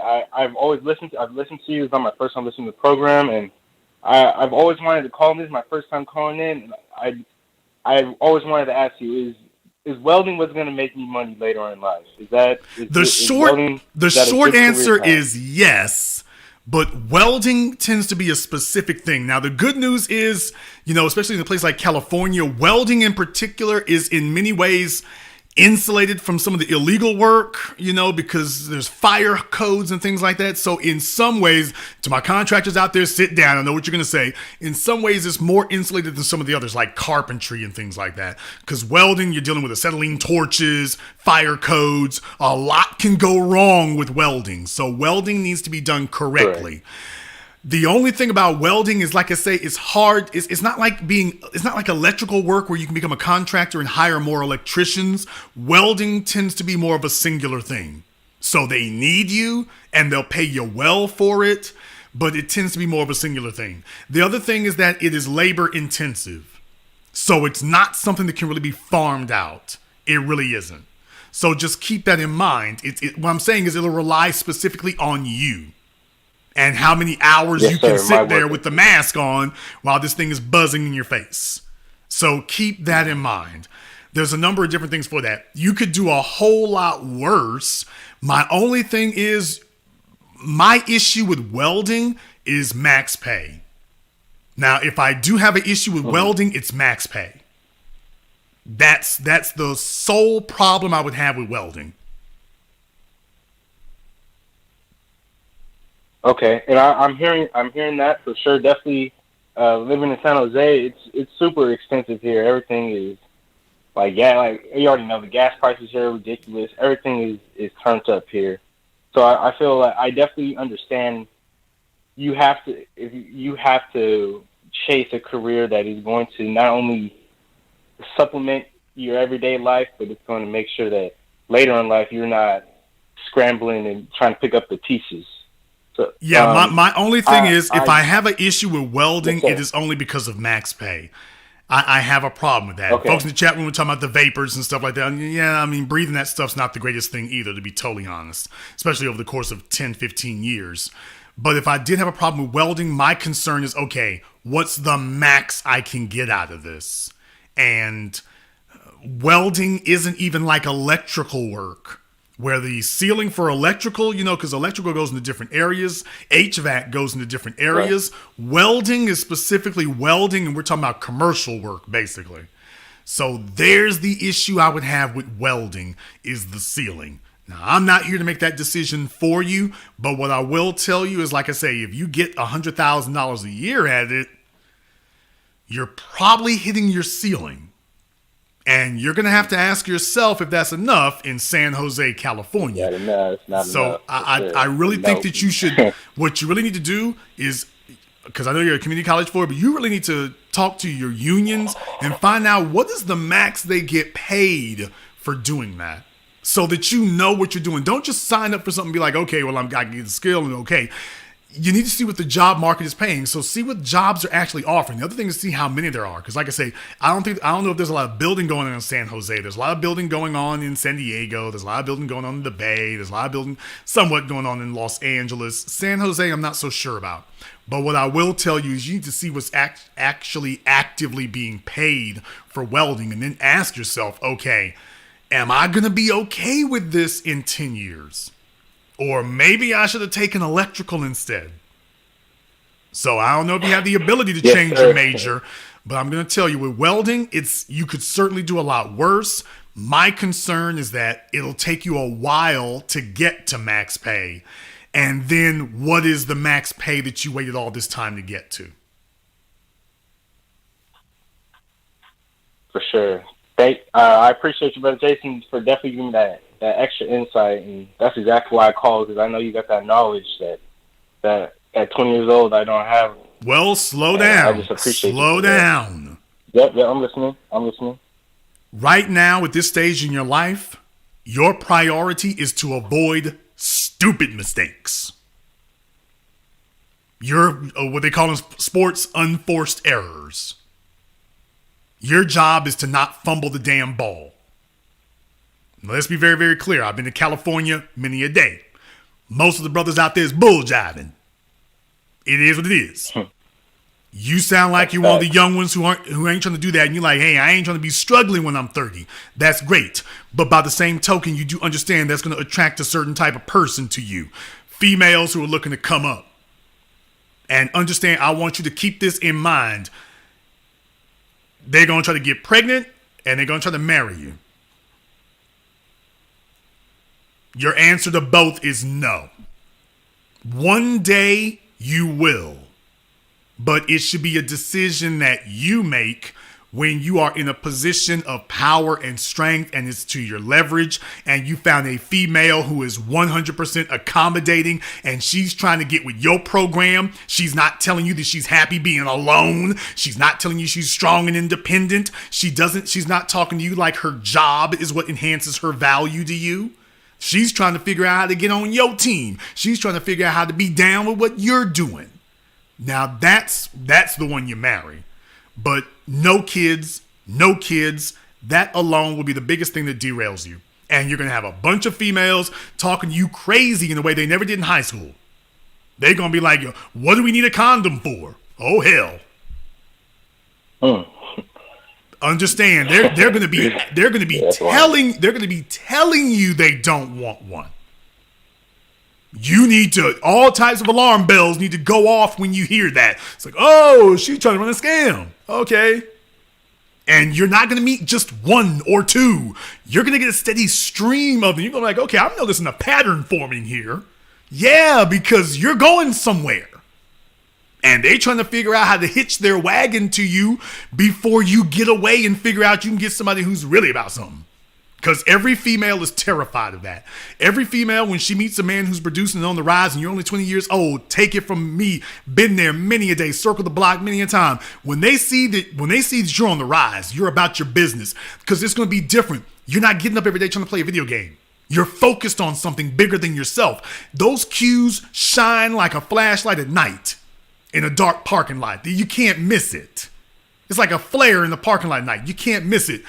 When they see you're giving off those signs, they can see every day, oh, he's doing something that doesn't involve me. There's a big thing for females. When you're a male who's found his purpose, it's like, yeah, I don't chase females. I'm chasing my purpose. Guess what? Now the females are chasing you. Don't chase women. Chase your purpose. The females chase you. And they're like, oh, he's on his purpose. He's going somewhere. He's dedicated to taking care of this welding thing, electrical thing, skilled trades or whatever. She's like, okay, understand something. The females have already been over that. At whatever school you're going to, the females already know how much you make for electrical, carpentry, plumbing, pipe trades, HVAC. The females already know it. Now, they're not going to do it, but they already know what men make at that, which is why they know how to size them up. Ask any truck driver. My truck drivers listen to me right now. They know I'm telling the damn truth. I've seen it many a day. When they go to parking lots and whatnot, the women know how much truck drivers are making. Don't mess around and tell a female that you've been driving the truck for 8 years. She's going to do the math real damn quick. Carry the one? Oh, hell. And if she sees that you drive for a major carrier, females will show you real damn quick how smart they can be. Oh, you drive for Swift. Oh, you drive for Miller. Oh, you drive for Santa Fe. Okay. Yeah, I see those trucks all the time. She's like, okay, you mobbed up with them. Well, let me see if I can get a baby with you. And you're going to be like, damn, they weren't doing this in high school. No, welcome to the real world. In high school, they had their parents to subsidize them. In the real world, they got to hump it on their own. And they're going to be like, okay, folks ain't taking care of me. Let me see if I can get dude in San Jose to do something stupid. And then I'll be taken care of. So my job right now is to warn you. You're on the rise. You're on the make. You're getting ready to get things popped off, but the principles need to be there. Keep your mind on your money and your money on your mind. Right now, you need to be, really to be honest, you need to be in monk mode. Because what you want to do, if you really want to make money in this world, young man, listen to what I'm about to tell you. Because most people don't listen to me. Maybe you'll listen to me young. If you want to make above average pay, let me use a different word.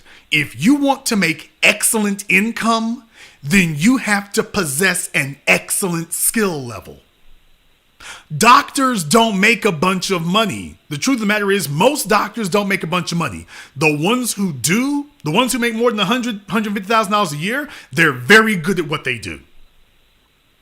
So only the doctors who excel make that money that people assume they make. Most lawyers don't make $125,000 a year. The ones who excel make over $250,000 a year, but they're the ones who are really good at what they do. So when you're really good at what you do, that's what allows you to charge more money, whether you work for somebody else or whether you work for yourself. But you have to excel at it. You have to be excellent, but you can't become excellent chasing hoes, chasing dope, goofing off. You become excellent by focusing like a laser beam on your skill set. By being able to, if it's going to be welding, you should be able to sit there and do a weld with your eyes closed. And it be right. Not just do it, but do it and it be right. When you get to that kind of level, you're excellent. You're able to do it much, much, much faster than everybody else is. You do a good job. You do it quickly. Next thing you know, you are the go-to person that everybody is looking for. Remember what I told you about leadership? Call me first. You want to know how you become the go-to person? Do an excellent job.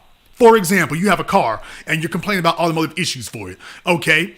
It's good to find a mechanic who can fix it cheap. But you know what's even better? The one who fixes it, diagnoses the issue right the first. No. The mechanic who diagnoses the issue correct the first time and fixes it right the first time. Because the only thing worse than having car trouble is having to bring the damn thing back 2 or 3 times for the exact same issue.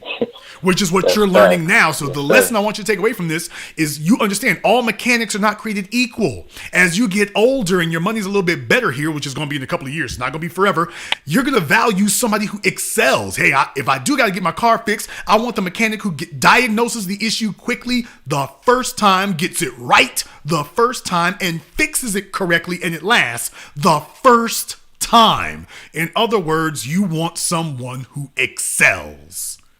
Yeah, there's a shade tree mechanic. He might get it right. He might not. There's dudes at Firestone. They might get it right. They might not. The one you're looking to pay top dollar to is the one who fixes it. Bam. Gets it right the first time. Become that. That's the way life works. Whether it's welding, pilot, being an airline pilot, truck driver, internet radio program host, filmmaker. It doesn't matter what it is. If you want excellent pay, excellent income, become excellent at what you do. Become the best. If you're in the top 5% of welders, carpenters, electricians, whatever it is, you will be guess what? You will also be in the top 5% of income brackets.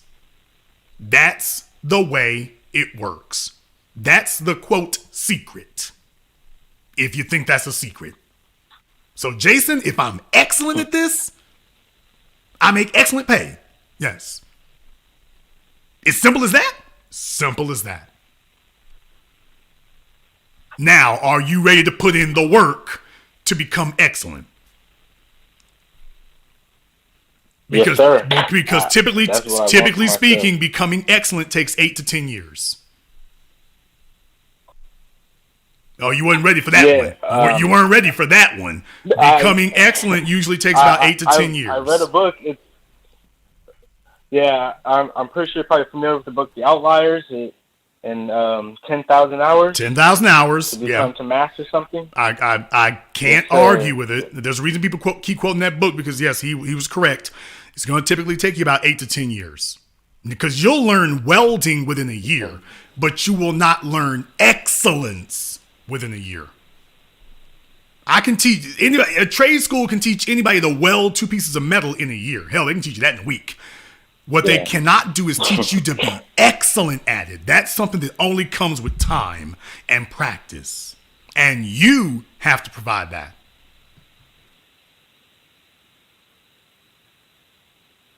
So if you're willing to do this at 20, take a look at the chart on your screen. If you're willing to do this by 20, little brother, you can be set by the time you're 30. Usually men don't hit their stride till they get in their mid-30s to 40. You could be straight by the time you're 30. And then you can call your own shots by the time you get there.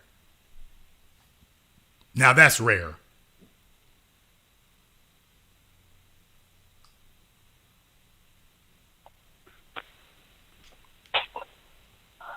Thank you, but I don't even know what I have so much knowledge. I don't even know what to honestly say. For sure, I definitely agree with you. I'm looking at this chart, and just from this one talk, I'm definitely going to get on the Patreon. Is that where I can ask more questions? If I have any questions? Yes, you can, and I will make a special dispensation for you. I'm saying this in front of everybody. They're going to be real mad. It's my patron. I can do as I please. I will make you a special dispensation. If you go to school, then I will allow you to be a patron at whatever tier you want to be at, and I will allow you to DM me. Typically speaking, you got to have the business gold plan to be able to do that. But you're 20 years old. I don't know what your money is like and everything. But since you are at this critical point here and you need to be around some folks who are serious about the business and are going to be looking out for your best interests, I want to make sure that you have all the access you need for everything that you need right now. So if you do that, I will make sure you have access to me. And I will and unlike anybody else you've heard, I will stand behind everything I say. Okay. Yes, sir. Is there an email that I could get in contact with, or? No, go over the Patreon. Go over the Patreon. You'll see the tiers over there. Sign up for the one that you can afford, and then you can send me a DM and tell me, "Hey, I was the guy from San Jose who called you," and that's all you need. Sounds good. Perfect, brother. I definitely appreciate you, and I'll be looking forward for more knowledge and information from you in the future. It was honestly a great pleasure talking to you, and I appreciate it. Yes, sir. I'm listening. What are you waiting around here for? Hey, I'm not. Thank you, Brother Jason. Have a great day. Bye-bye. I'm from Louisiana. Don't talk about it, be about it. Need to grab these cats young, grab them early. They ain't had grooming. They haven't had teaching. There's a bunch of liars and fakers out here who aren't going to teach them to do a damn thing. Can't walk them through anything because these niggas haven't learned anything themselves. They're trying to bluff their way through conversations on the internet. I've been there. I've done that. I can walk you through it and whatnot. Wherever you're trying to go, whatever you're trying to do, we can get you there. Let's get caller from area code 407. And if I don't know, I got somebody I can contact who can. Caller from 407 area code. You're on live with the business. What's your name? Where you calling from? Hey, how's it going? This is Tony from Orlando. Okay, you've got a lot of background noise going on there. Whoever you are, there's a lot of background noise going on. So I don't know if you're going down the highway or whatever, but take your phone off of Bluetooth or whatever's going on. You have a lot of background noise. All right, I just took it off. Is it better? Yeah. What's your name? Where you calling from? Yes, sir. This is Tony from Orlando. Tony from Orlando. Is this Tina's Tony or some other Tony? Another Tony. All right. What's on your mind? Yes, sir. I just heard the last conversation. It was very good insight. Personally, for me, I'm 24. I've been truck driving for about 2 years now. And I heard what you talked about as far as doubling your income and whatnot. And I wanted to look into, in my free time, now that I'm solo, look into coding and whatnot. But no, I had a few people telling me that I'm making no, for the exact same reasons that I just told him. You've literally only been driving for 24 months. How much did you make last year? A little under 100. Okay, so what does this tell us? That this is probably the best pathway? No, what I'm saying is you made under $100,000. Now, do you know full damn well there's cats out there making twice that? So the real question is why you're doing the same profession they're doing, so why is it you're not one of them making that kind of money? What's wrong?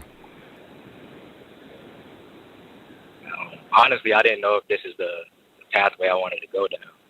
Well, here's the real thing, brother. Here's the real thing. If we're going to talk about manhood here tonight, I want to remind you all of what I told you here before. The biggest mistake you all make is jumping from one thing to another. And that's, ladies, you got to hold this L. That's a feminine trait. Females jump from one thing to another, trying to figure out. And this is how so many of them end up 40 and 50 and broke and don't have a producer and everything's a struggle. And then they have to sit up here and look like Stacey Dash, all crazy and bug-eyed, talking about, oh, I'm fine the way I am struggling. Like, as a man, you're not trying to find the perfect place. What you're going to do is pick a direction and you will make it the perfect place. Understand? Definitely. Yes, You're sir. not here to find out where to get the most ideal conditions. You're going to choose a place, you're going to conquer it, and you're going to make it the ideal place. You're going to drive trucks like nobody ever has. You're going to be an owner-operator, and then if you want to start buying more trucks, you can do that. But to sit up here and change out one skill trade for another one, that doesn't make any sense. Because furthermore, it's not like, believe it or not, it's not like you'll be making it's going to be very difficult to make $200,000 in coding. I mean, now you're talking about engineering, and you're looking at a good 8-10 years before something like that would happen. You could be making 75% of that within the next 12 months. Because what I'm saying is after 2 years, you still making under $100,000. Well, are you still like regional?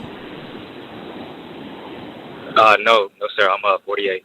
Okay, well, something's not right, brother. The wheels ain't turning and earning. Now, you're at 24 months, so usually what trips y'all up is experience or lack of endorsements. How many endorsements do you have? I have all but tanker. Okay, well, then we're not driving enough. There's no way there's no way you're making, because you sound like you're making significantly under $100,000. So what I'm saying is the experience isn't there, man. The experience and the miles are not doing what they do, not after 24 months. So especially going into your third year, you're supposed to be taking off right now. And it doesn't sound like you're very confident about that. So what I'm saying is, you know, the amount of work is not being put in. I'm not even going to ask a bunch of questions. Simply the fact you're saying this is telling me the amount of work is not being put in. The wheels are not turning as much as they're supposed to be going. So you got your mind on something else. I'm telling you, all you'll do is like these other guys who keep calling me, well, should I be an electrician and a coder, or should I join the Air Force? Nigga, choose one direction and then be excellent at it. Stop trying to hold out for other options. Just like I tell the females we're getting the producers, stop trying to hold out.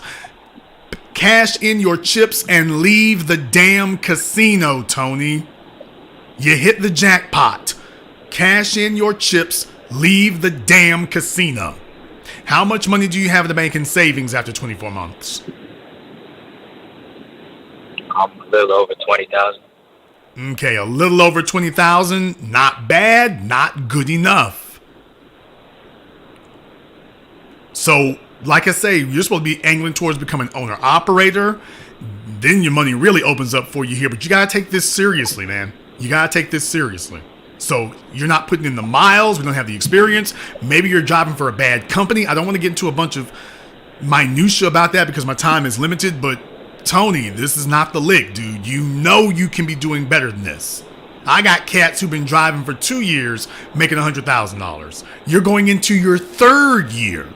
So year number 3, there's no excuse to not break that 100,000. I don't know if you're driving for I don't mean the bad company is in there a bad company. I mean the pay ain't what it's supposed to be. I don't know if that's the case. I don't know if it's an experience issue. I don't know if it's you're not driving enough. You're not picking up the right loads. I don't know what that is. But what I am telling you is, dude, you know full well this cat's making twice that. Why ain't you one of them? You got to fix that. But no, I am not going to endorse you going into coding. Absolutely not. You're fine where you are, and you wouldn't be doing remarkably better over there, and it'd take you 7 or 8 years to get that in the first place. Why, when this third year is supposed to put you where you're supposed to be now, why would I split your energy in another direction? Why would I split your focus somewhere else? Quit playing. Understood, sir. No, it was before I was doing team, so I took a pay cut to go solo. Okay, well, which cut my pay a little bit. Well, yeah, but then you're supposed to make that back up again. That's not supposed to be a permanent condition. I got plenty of folk who drive solo, so that's not a permanent condition. So we got to kick it into gear this year, okay? You wanted to be solo, which was the right move, by the way. You wanted to be solo. That's the right move. Now, by the way, who are you teaming with? It's just who they assigned me with, and okay, so it was a mess, honestly. Yeah, and there's the real issue. So you try to tag team it and stuff to get the loads where they're supposed to be and things like that. But yes, it can definitely be. You can definitely have conflicts of interest and personal conflicts with people. So you're doing solo now. like I say, this is your year to go ahead and kick it into gear, man. You want to be solo? Now show them what you're going to do with it. It's really that simple. Don't play about it. Yes, sir. I want to hear back. That was I want to good, hear back from you in 6 months. Okay, definitely. I listened to your program, and I really took in what you first said about the whole single mother thing, and just finding your purpose and sticking to one thing. But I was just going through a confused path, so I think it was great that I called you and that you told me that, because it's just confirmation. Then don't talk about it. Be about it. Yes, sir. I appreciate it, man. You have a good rest of your day. Thank you very much for giving us a call. I expect to hear back from you in 6 months here. Like I say, in those circumstances, good. He got the teammate off his back. In the trucking business, you really need to get out there on your own anyway, so you can learn how to handle any conditions you're under. That's good and everything. But like I say, at this point right now, year 3, yeah, it's supposed to be cracking off now. Let me get caller from area code 856. You're on live with The Business. What's your name? Where you calling from? Hi, Jason. Good evening. My name is Anna. I'm calling from Mount Holly, New Jersey. Anna from Holland, New Jersey. What's on your mind? Yes, so 2 things. First thing is I need your advice. I'm a business owner. I'm 1 year and 3 months in the business. I know it's a little off topic, but I really do need some advice. Can I send you an email? Okay, you sent me an email tonight? No, I was asking for your permission to send one, because I know that if people send you an email without you expecting it, you'll block it. Okay, well, that definitely would happen. That is for certain. Are you a member of my Patreon, Anna? No, not yet. Okay, well, I'm doing it this Saturday, which is, oh boy, conveniently timed for you tomorrow. So you probably want to take advantage of that. Okay, absolutely. I will certainly do that. Now, I look forward to speaking with you. Second thing, yes. And the second thing is my husband, he is 33. He'll be 34 in July. We had a conversation a few days ago, and he was expressing how, he feels like he's capped out. He's a journeyman mechanic for UPS, and if I may say, he's a damn good mechanic. His parents owned an auto restoration company where they rebuilt classic cars. They had to sell. His dad did not know how to run a business. That's neither here nor there. But I'm trying to figure out ways to help him, because, yes, at an independent shop, you can make more money, but you don't get the types of benefits that he gets while working at UPS. So, I'm just not really sure what I can do to help him, despite the fact that, the union does negotiate their contracts every year. And they the problem is every year. The problem is when you work for somebody else, there's a cap on how much you can make. Benefits are nice. Females tend to focus on benefits, to be totally honest. Females tend to focus on that. Men don't focus on that. We're not sitting up here trying to figure out how to live forever. We're trying to figure out how to produce at the top level. We're not trying to figure out how to live forever. So females typically really focus on, give me some benefits, and they worry about themselves or children or whatever. But men don't really focus on that. So when you talk about benefits, I know that's not his concern. If he is bringing it up, it's only because of you and some kids, but it's not for himself. So I know that's not coming from him. It never comes from men. We don't care about benefits. We don't. So with that being the case, here's my thing. Now, you said you're trying to be a business owner or whatever. Do you work now? Yes, I've been in business for 1 year and 3 months. I own 2 different companies. Okay. Well, as far as the benefit situation is concerned, that's something for you all to work out. The real thing is he's only got a limited lifespan that he can work and be able to work at his max. How old is he now? He's 33. I'm 26. Okay, he's 33. So right now he's supposed to be hitting his stride, okay? He's only going to have a certain number of years that he can do his max. UPS, like I say, there's a union shop, and every part of it is going to be regulated by the contract that was given. So depending on what, bargaining unit he's under, that's going to determine how much he makes. Not how good he is, which is now there's where the real problem comes in. It's like, hell, I'm better than this, and yet there's a cap on how much I can make. So you got to treat this like professional sports. If one team isn't paying you as much as you can get, what do you do? you go out on your own. And that's the thing too. I've been telling him, like, you know, I really think that you'd be better off going out on your own. Like, I see what you can do. You are, and I know I'm his wife, and, you know, I live with him, but I'm like, Jonathan, you're extremely, exceptionally talented. You've been doing this since you were 15 years old. You know, well, so I'm here's not the sure thing, what it's gonna okay? take for him. I don't have a problem with him doing that, because here's the real thing. He can always go back to work for UPS as a mechanic. They always need mechanics. It's not like he can't go back.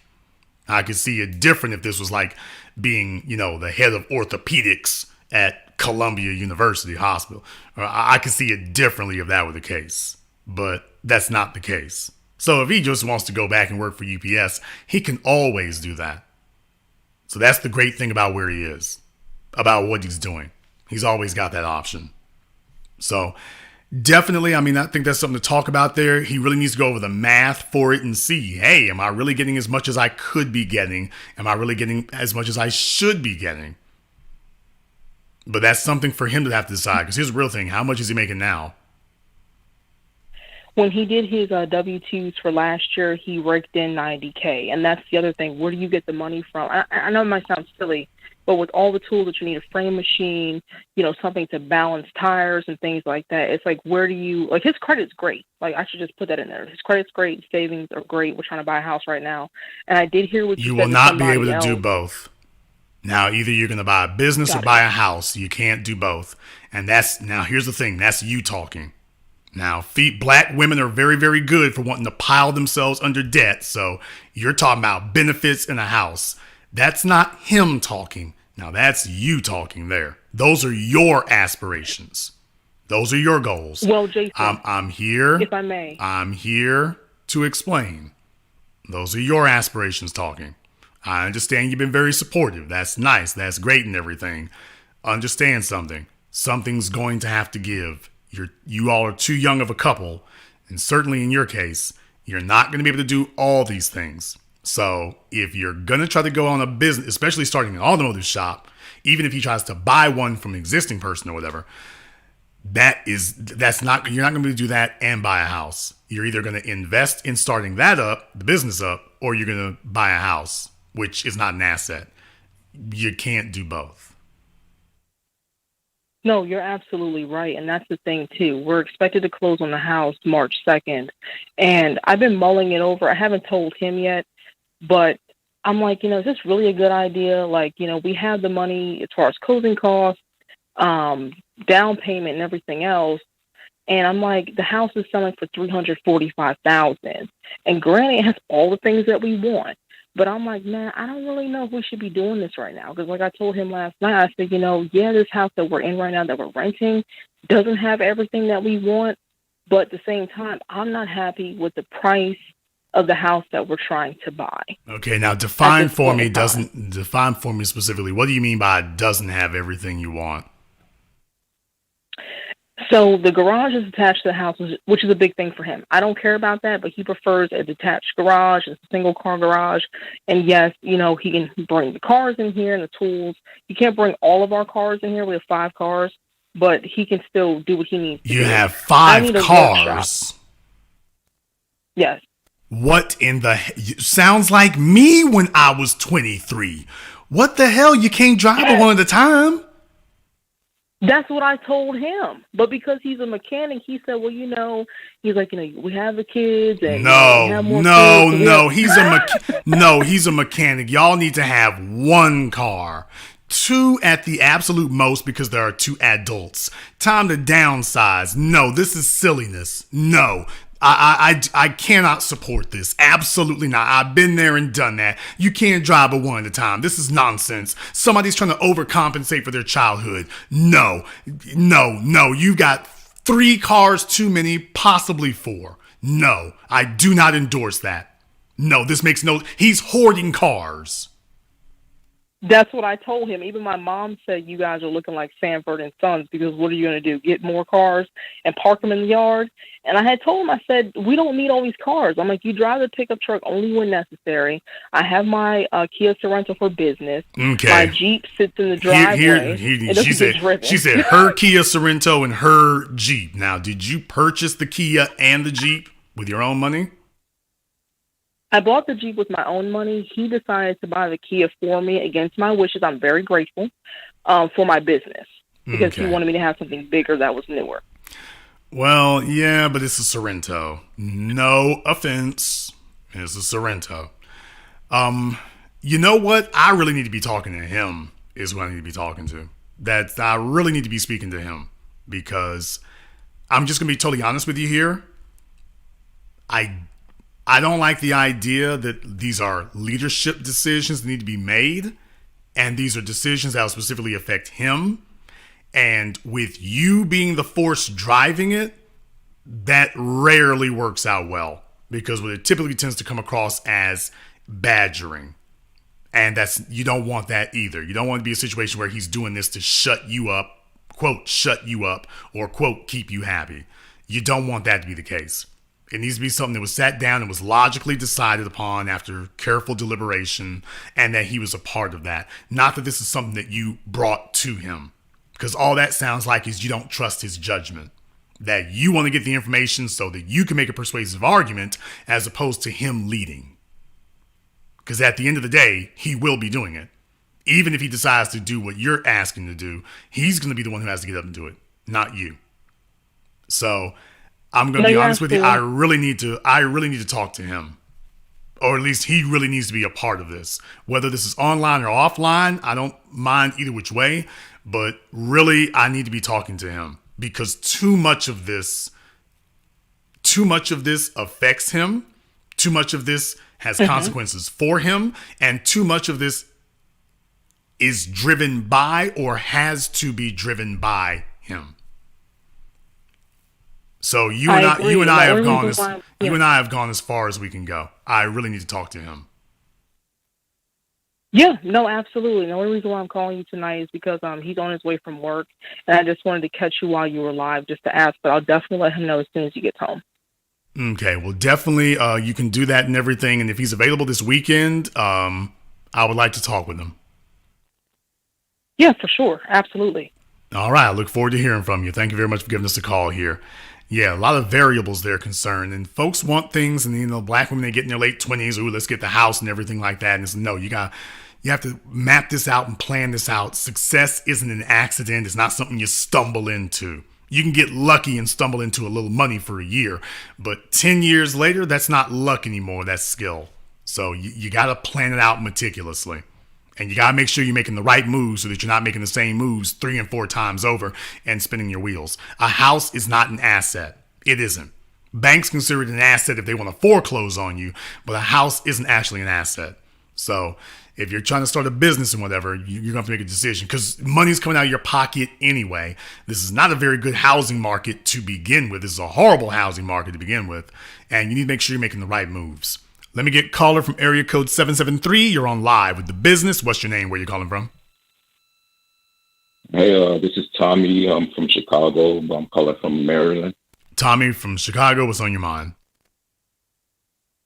Hey, I was told to call in. It's about the video games. Everybody mentioned that video games is such a bad thing, but said in the chat that video games is not that bad. Just do it in moderation. As long as you're not addicted to it, then there's nothing wrong with video games. Okay, how old are you, Tommy? I am 32. Yeah, there you go. How many kids you got, Tommy? I have none. You're on the south side or the west side, Tommy? South side. Well, actually, I'm in the south suburb. Okay. What do you do for a living, Tommy? And don't lie, because I got follow-up questions. Sure, I'm a union electrician. Okay, how long you been a union electrician, Tommy? You're 32 years old. For about 7 years. I started when I was 25. Okay, Tommy. You're a union electrician. You started when you were 25 years old. You are 32 years old here now, and you are espousing the virtues of moderately playing video game consoles. That's right. Okay. And let me find out here, Tommy.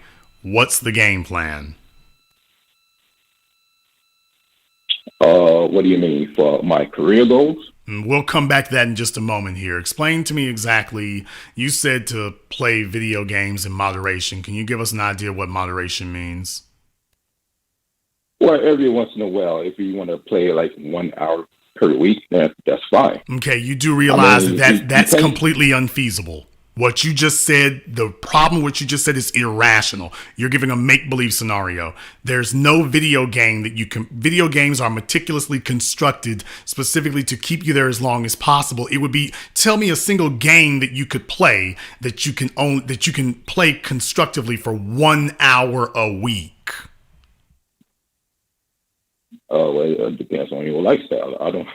It's not about lifestyle. Name the game, sir. Well, I don't play a lot of video games. But you're defending it. Okay, you're defending it. This, what the hell? But you're defending it. Yes, I'm defending it because, let's say 3 hours a week. 3 hours a week. So yeah, 30 minutes, 30 minutes a day. Let's say like this: play one day of the other week, and you play it for maybe a couple of hours for that day. Let's say on a Saturday night or whatever. But you spend the other 6 days a week just working. The problem with problem with what you're saying is you can't even name a single video game that you could make any sort of progress on by playing it for 2 hours in a week. Because there isn't one. Well, you can play online chess for say an hour. Okay. Were you the guy who was in the chat room before talking about that nonsense? Well, about the online chess? Yes. That was me. Were you the one who mentioned that in the chat room earlier? That was me, yes. Yeah, and I said to myself, boy, I'm telling you, there's some Negroes out here who are just so determined to be contrary that they just start pulling nonsense out of their ears. Do you play chess, Tommy? I do, not competitively, but... Okay, there you go. Yeah, now he's backing off of that real quick. How long you been playing chess, Tommy? Pretty much my whole life. Oh, how good are you at it, Tommy? There will be a follow-up. Above average. I'm not great, no chess master, but okay. Above average. Above average. Define what average would be, Tommy. What's average at chess? Say you beat most people that you play with, but you can't compete against chess masters. Average means you can beat most people you play against. That kind of defeats the definition of average, Tommy. Well, most people are just regular folks that you encounter. Yes, Tommy, the real problem is you can't learn chess with proficiency by playing 30 minutes a week. Remember the guy I was talking about before about the book 10,000 Hours? You can't learn proficiency with such a sparse amount. Whatever little bit of knowledge you do pick up will be pushed out by the other events of the week. So no, by definition, it's like anything else you study. It would take several hours a week of doing it for you to learn proficiency. Several hours a week over the course of years. Not 30 minutes. Not even 30 minutes a day. You would need several hours in a week consistently just to gain proficiency. You're exactly right, but I'm not trying to be proficient. This is something I just do for the fun. Okay, and therein lies the problem. Therein lies the problem. Because what you're saying is people should play games to play as opposed to playing games to win. And there's where modern video games hook people. Because it used to be with Miss Pac-Man and whatnot. Miss Pac-Man was an eternal thing. Pong was an eternal thing. You just sit there and play the same damn thing forever if you want to. Games today are specifically built to have a beginning and an end. On video game consoles, they're specifically made to have a beginning and an end.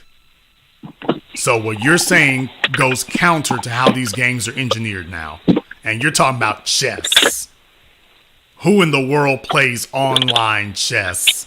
Teenagers. Show me where that's what's popping with them. What's popping with them is Fortnite and Roblox, not what you're talking about.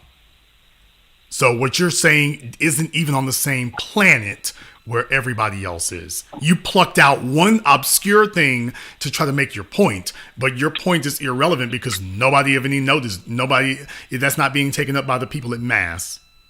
What you're talking about is some niche little thing that you're trying to defend your point with, but it's not something people actually do. What people actually do takes a lot more time.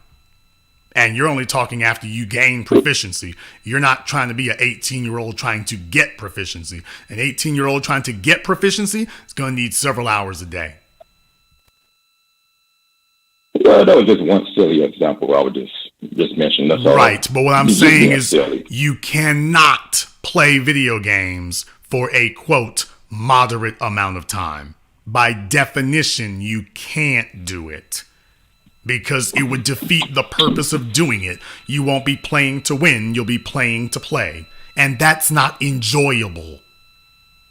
You played it so little that you never get good at it. So every time you play it, it's an unpleasant experience because you get beaten every time you play it. That's not the kind of thing that makes you want to come back and play moderately, heavily, or any other way.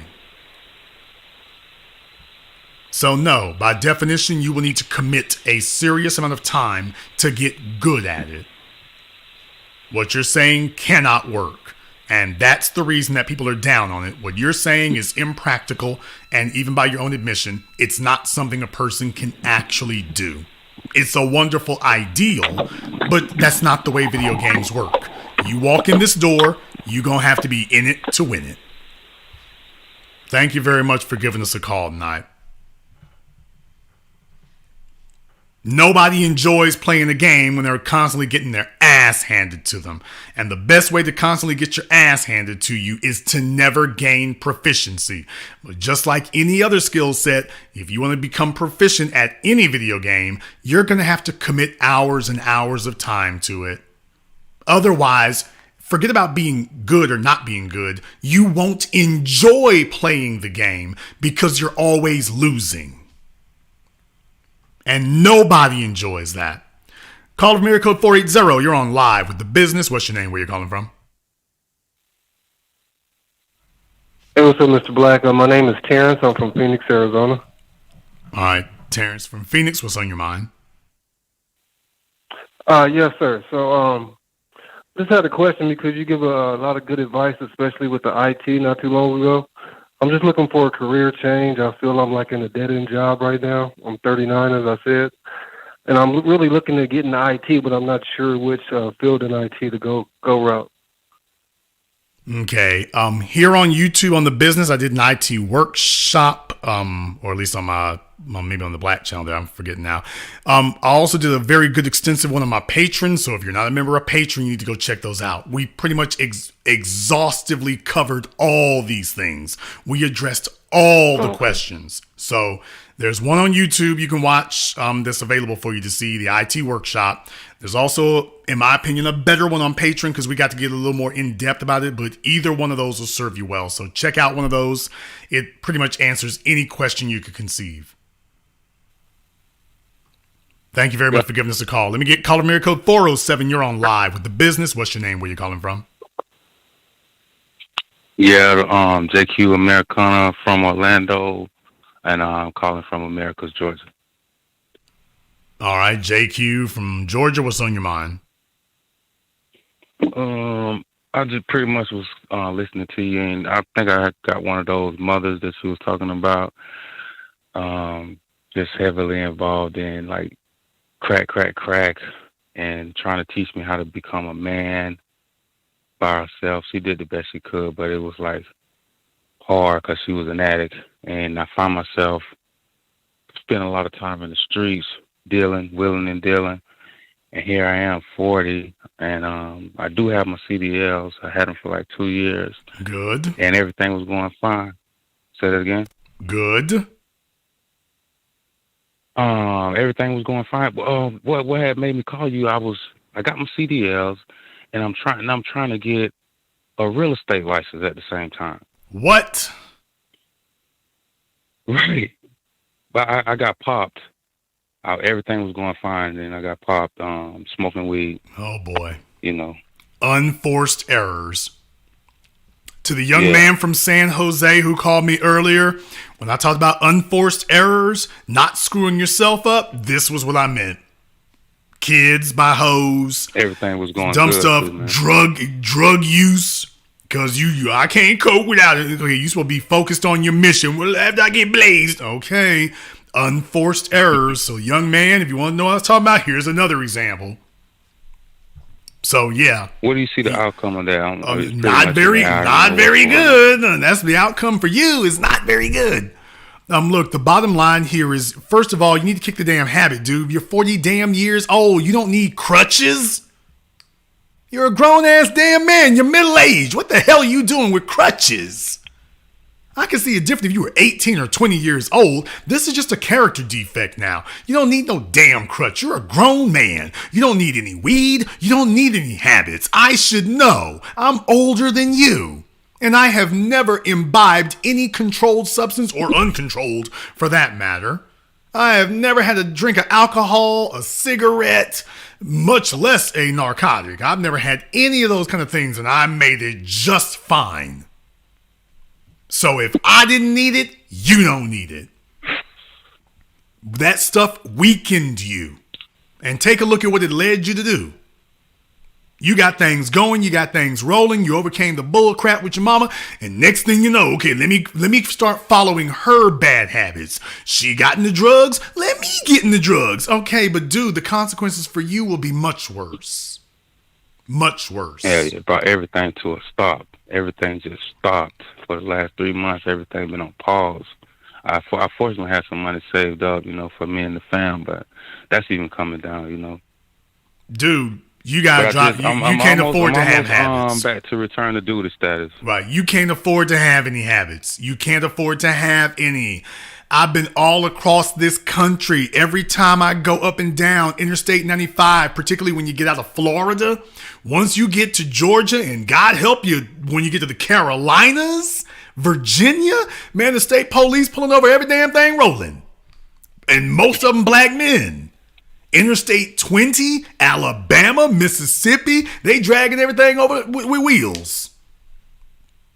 Louisiana's actually slacked up on that. Mississippi and Alabama done got bad about that. Interstate 40 is not as bad as it used to be. But, once you get into Texas, when you get past Dallas, before you get to Dallas, it's a crapshoot. I-20, before you get to Dallas, it's a crapshoot. After you get past Dallas, all bets are off. It might be a good day, it might be terrible. Don't even ask me about Arizona, by the way. Don't even ask me about that. Now, you're a black man out there driving an 18-wheeler. Dude, they looking to get y'all. That's why I tell y'all, have your paperwork together. Have your endorsements. Don't be hauling nothing you ain't supposed to be hauling. Get all your damn endorsements. Get your paperwork together. Don't have anything. They coming up to the thing looking to see if you can get some weed. Because if they see your body... endorsements. I got my twit card. Okay, brake pedal. If they see you're a black male by yourself, they're going to assume you're an undisciplined nigga who ain't going to keep his stuff together. So they're like, okay, if he's by himself, he probably in there getting blazed. They're sitting up here going, it's 50-50 chance. 50-50 chance. I get pulled over. I get pulled over more than I should. Anything east of Alabama, I get pulled over more than I should. And I know what the game is. Okay, you rolling too damn nice. This truck is too damn black. Yeah, he's a black male by himself. As far as they're concerned, 50-50 chance he's doing something he ain't supposed to be doing. Or something we can get him for. Forget if it's not even something you ain't supposed to be doing. Something we can get him for. 50-50 chance we can go ahead and nail him. 50-50 chance. Well, so far they've been coming up with snake eyes. So you can't prevent an illegal traffic stop because we're in the system of white supremacy. We're behind enemy lines. You can't prevent an illegal traffic stop. You can prevent it from becoming a successful one. Now that you can do. You can't prevent your employer from doing a drug test. You can prevent it from being a successful one. These are unforced errors.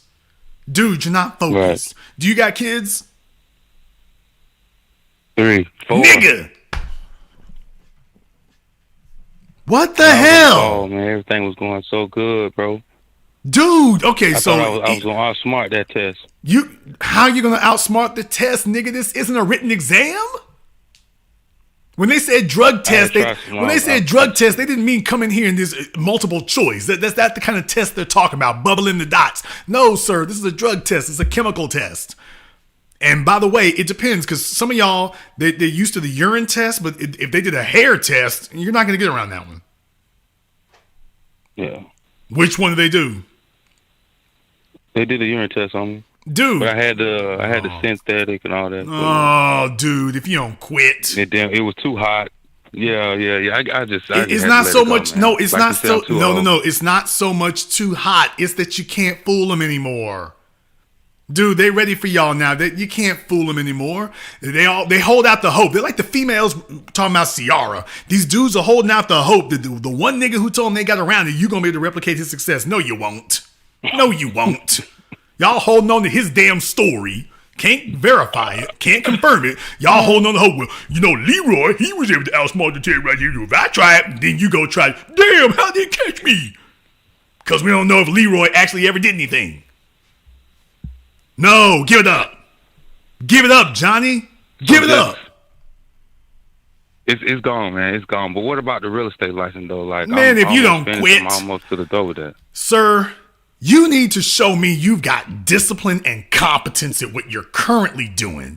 You haven't proven you've got competence here. And you talking about going to go get a real estate license. What kind of fantasy? Dude, show me you've got competence at what you're currently doing. No, I can do that. Try to excel at this. You're already doing one thing. Ooh, can I do real estate here? Why don't you start do some drive estate? Let's work on that first. And then you want to branch out to something else. We'll discuss that later. But truck driver / realtor, that's an odd couple there too, by the way. No, you need to focus on excelling at what you're doing. Drop the damn habits. You need to be focused like a laser beam on what you're doing, man. You got 4 damn kids. And you're not worried about their legacy and getting your... That's not enough of a motivation for you to get your act together to make sure you flying straight? It is. Hey. Damn, some of you niggas out here, man. Y'all got kids. I don't even have biological children. I don't even have any. I'm outraged as hell hearing you right now. And those aren't my kids, and I don't even have any biological children. And I'm mad as hell hearing you say that right now. Word. I'll be damned. They're going to sit up here and have to do without and do for less because you can't kick your damn habits. Which, by the way, in case you didn't notice, is history repeating itself. You were a kid who got abused by a damn drug fiend who messed up her life. Now, here you are repeating mistakes. And you know this is the wrong thing to do. Well, I got a choice between my weed and them. I need to function. Okay. This is how you grow up with your children, like acting funny with you later, and it's like they can take it or leave it. You be sitting there like a dumbass talking about, when I worked real hard with them kids, I fed and clothed my kids. It's like, yeah, in between dumb stuff happening, yeah. Then you can't figure out why they don't have respect and they got contempt for you. And it's a microaggressions. This real low level of contempt. It's like, damn, they be all right sometimes, but sometimes they be acting real funny with me. Yeah, because they remember that time that you got busted for smoking weed, and they're like, I'll be damned. How many sons do you have? I got one son. He's the oldest. 16. How old is he? He's 16? Yeah. You ain't gonna be the fool nothing on him. He already knows the deal. He knows you out here messing up. He already knows. He already knows. He knows he can't do that in high school. He knows damn well you doing it on the job. He like, yeah, dad just don't give a damn. Dad just don't give a damn. He's like, if he do right by us, good. If he don't, he gonna bring us his damn excuses. He don't give a damn. Okay. Damn. Boy, you too real, Jason. Appreciate you.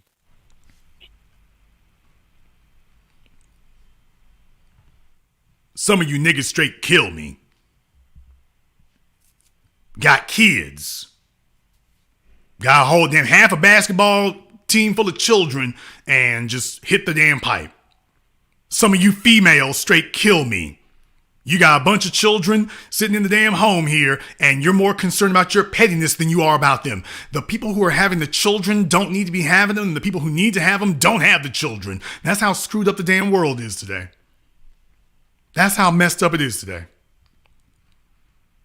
Call of Mirror Code 410. You're on live with The Business. What's your name? Where you calling from?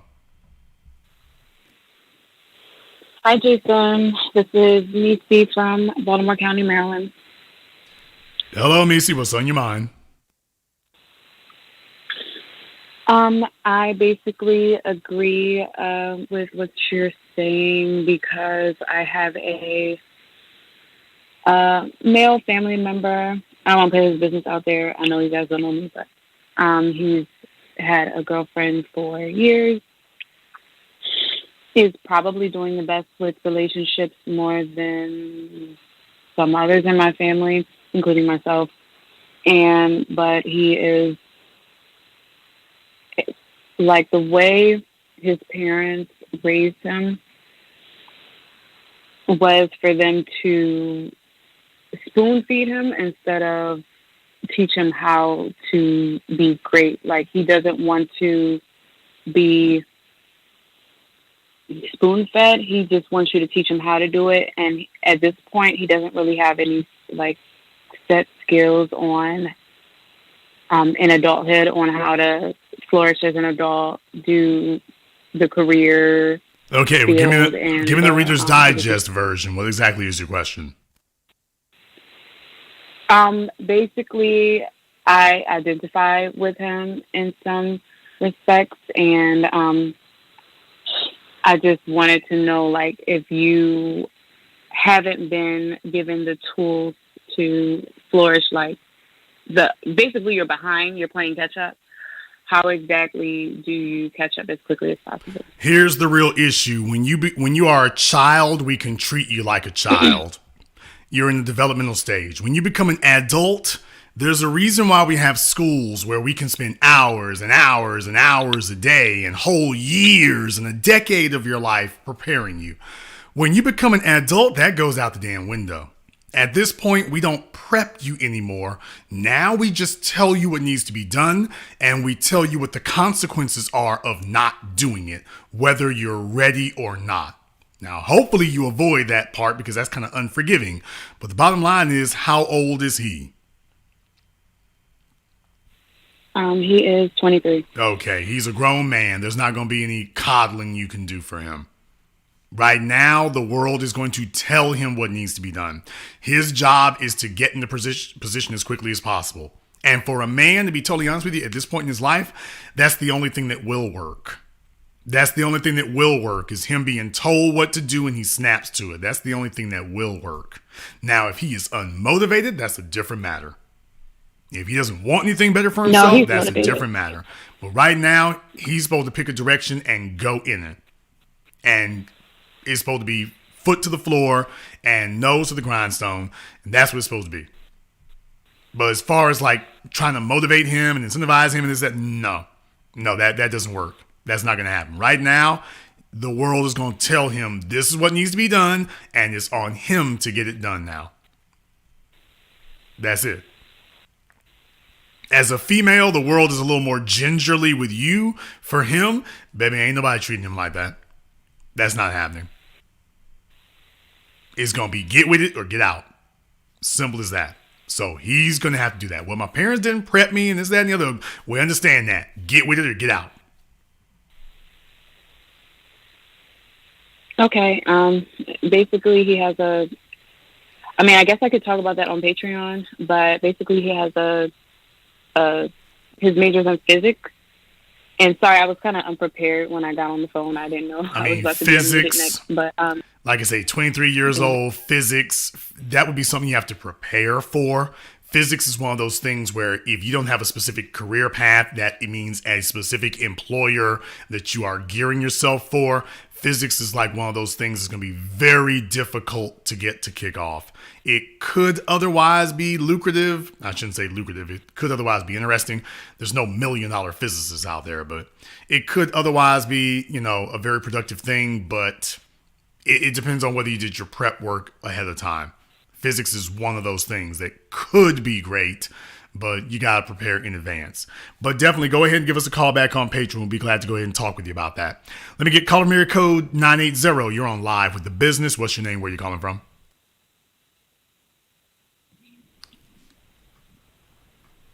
Okay, caller from area code 805. You're on live with The Business. What's your name? Where you calling from?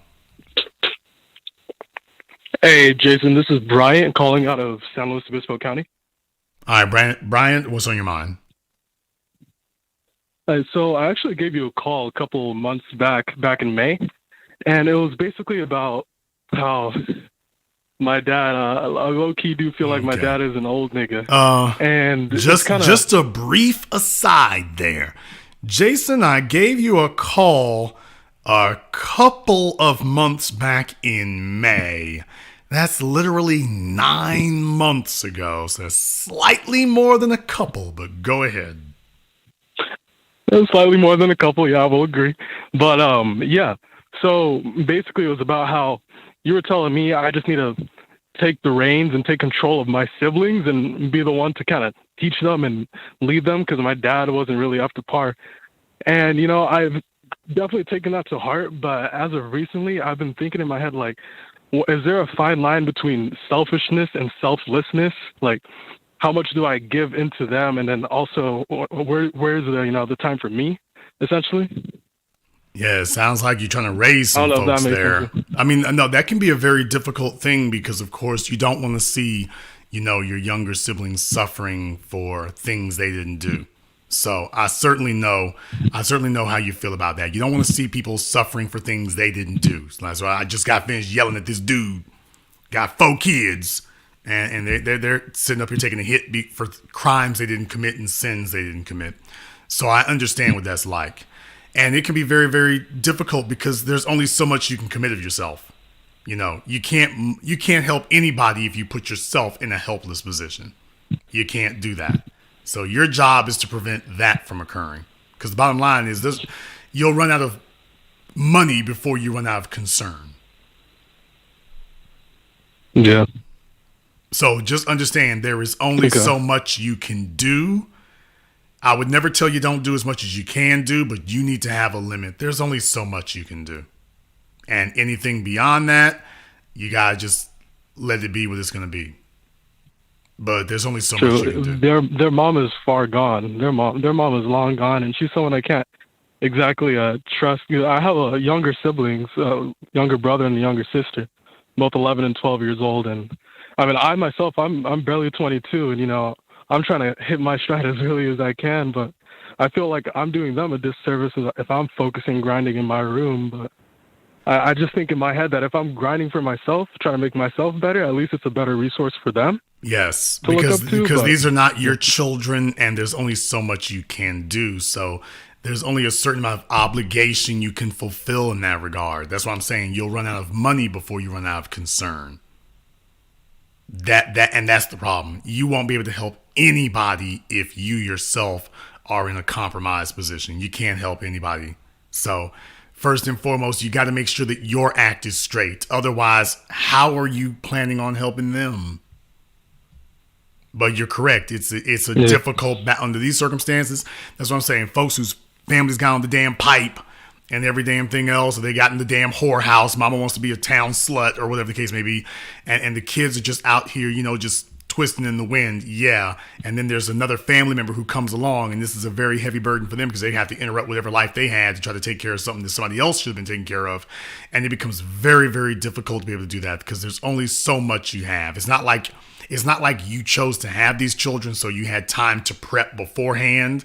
This is something that's being dropped on you, and at a point in time where you haven't even really been able to prepare yet to even take something like this on. So the bottom line is, brother, there's only so much you can do. There is only so much you can do. I would recommend you focus on, advising them and being a good example to them, which is the most important thing. Having an example they can see is really going to be the most powerful thing you could do. All right. Yeah, I didn't know if that was on topic or not, but I just felt like, I don't know, if someone was out there that might have been in a similar situation. Well, definitely, like I say, your example is, especially at your age, your example is the most important thing you can give them now. There's only so much money you can spend, only so much time you can expend, but definitely being a good example who is present there, that's really the most powerful thing that you can extend to them. Thank you very much for giving us a call tonight. Let me get called from area code 936. You're on live with The Business. What's your name? Where you calling from? Yo, what's up, Jason? This is Mark from Houston, Texas. Mark from Houston. What's on your mind? Yeah, no, I just wanted to kind of share my experience with you and try to see, because you spoke on my situation, particularly in a couple streams before.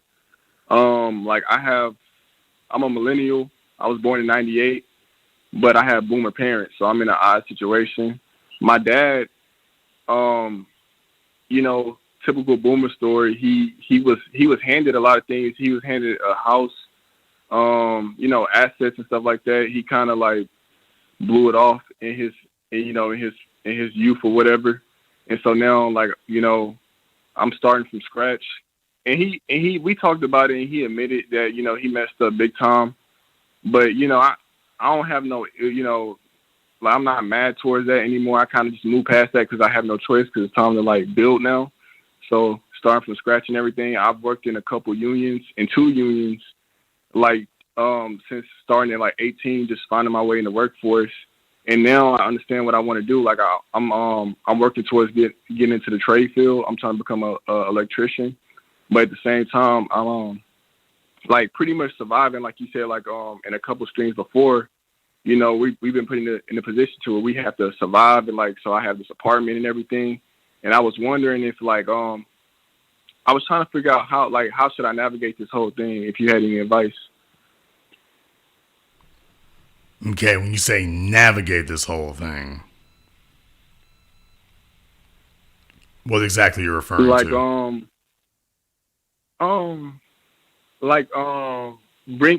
Bringing my costs down. I want to minimalize things, and I'm just trying to figure out if there's a better way to do things. Well, certainly you want to reduce your expenses as much as you can. You certainly want to do that.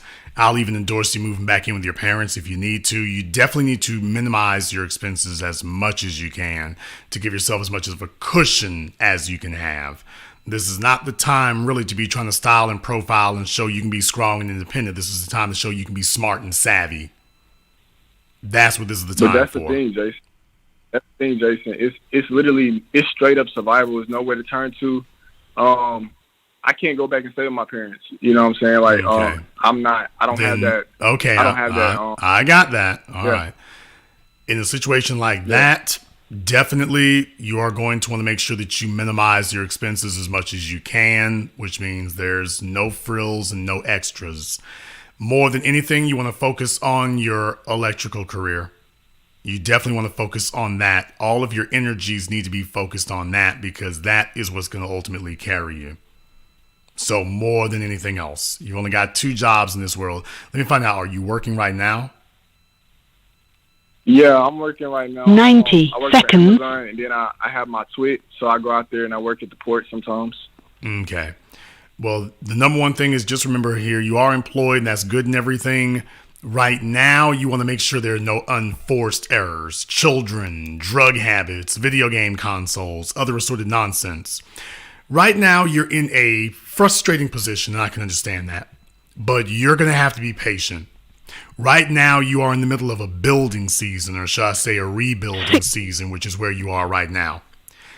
And I know you want it all, and you're frustrated and this, that, and the other, but brother, you're going to have, as hard as it might be for you to accept, you're going to have to pay your dues right now. You're going to have to put your skin in the game. You're going to have to put in your sweat equity. It is never pleasant by definition. Trust me, I have been there. It is never pleasant, but then again, it's not supposed to be, because you're going to stay there long enough to realize why the hell you left and to prevent people from coming around you who could force you to go back. That's the whole point of the struggle. When you're in the struggle teaches you things. It teaches you things about people. It teaches you why you can trust certain people and why you can't trust them. You're going to learn a whole lot about mankind if you're paying attention. But you have to be paying attention for that. So Can I ask you one last question, Jason? Right now, you need to be focused. Yes, you need to cut your expenses. Do you have a girlfriend? No, I kind of stay away from dating just because I just, I can't really afford to date in a serious manner right now. So no. That's even better. So the more focused you are on what you're doing, the better. Now, have you started your schooling for electrical yet? I just got a bunch of information. Okay, so the answer is no. No, actually, because when I ask people for a date and then they start talking, then the answer is no. So right now, you're making all types of future projections on something you're not even doing yet. Young man, you need to prove to me that you are actually serious about what you're saying. Right now, you have to prove to me that you are serious about it. How old are you? I'm 24. Okay. As I told the young man, the 20-year-old, you will never be as healthy as you are right now. You will never be as able as you are right now. If you're going to abuse your body, and I certainly did at 24, do it for working and investing in things that will benefit you. Not drugs, not hanging out, not drinking, not carousing. If you're going to be doing it, you should be doing it working. You will never be more capable than you are right now. You'll never be able to work as many hours straight as you can do right now, with it taking a minimal amount of a toll on your body. You will never be in this good of a shape again in your life. This is the time to be doing the long hours, double shifts, and everything else. Yeah, this is the time to be doing that. I have one last question. Well, like the relationship with my dad, like it's cordial, or whatever. But I've kind of seen myself drifting away just because, like, I've just seen him kind of like, fumble everything, and so now it's just like I can't, like I don't know. I don't want to say I don't respect him, but you don't respect him. But you don't. And you know what? I don't. That's okay too. Because this is a lesson I want you to understand. One day, there is going to be a boy who looks a lot like you. And every time you look at his face, you will see a small replica of you. And you are going to be afraid in that moment. You're going to be afraid because you realize that if you make the wrong decisions, this little replica of you is going to grow up into a man who has no respect for you. And a man who is not able to get respect is like a woman who cannot get attention. It basically saps all the meaning out of your life. So by witnessing that this really can happen, which is what's happening to your father now, that your son really can grow into an adult who really don't got nothing for you. Yeah, that danger is real. We talk about the single moms all the time and stuff, but for the dads out there, by the way, yeah, the danger is real. The threat is real. Yeah, this could really happen to you. It's happening to your father. It sure can. Because as a man, remember what I said, the world allows females to show some cleavage and show some thigh. When it comes to other men, we look for your accomplishments. And guess what? That applies from fathers to sons and sons to fathers. And what you're doing is looking at your dad saying, all right, where's the accomplishments? And all you're hearing is a bunch of hemming and hawing excuses, or worse, you're not hearing anything at all. He has not given you anything to respect. And that's why the respect isn't there. He hasn't given you anything to respect. He has failed at his masculine burden of producing. Now his son is like, okay, I can't follow your example. I ain't trying to be you. So there's what there's where the lack of respect is. Your father, when we say respect, that means that's something in that person that you want to emulate. There's some part of them, even if you don't like them. It's like, okay, I don't like you, but damn, I wish I could, do what you're doing over there. I wish I had that. That's respect. Respect isn't a popularity contest. It transcends popularity. This isn't about whether you like them. This is respect. And you're looking at your father and you've added up the chips and been like, yeah, I don't really want to be like you. Yeah, I mean, I'm related to you. Yeah. But truth be told, I don't see any part of you that I really want to emulate like that. Like, I mean, you alright, but that's all you are. There's nothing there that I'm like really hurting myself to, man, I wish I could be like him. It's not there. So you're sitting there like, yeah, really, am I don't. Here's the worst position for men to be in. Men, listen to me very, very carefully. This is the worst position for you to be in, which is why your posers and fakers don't talk like this. You do not want to be inconsequential.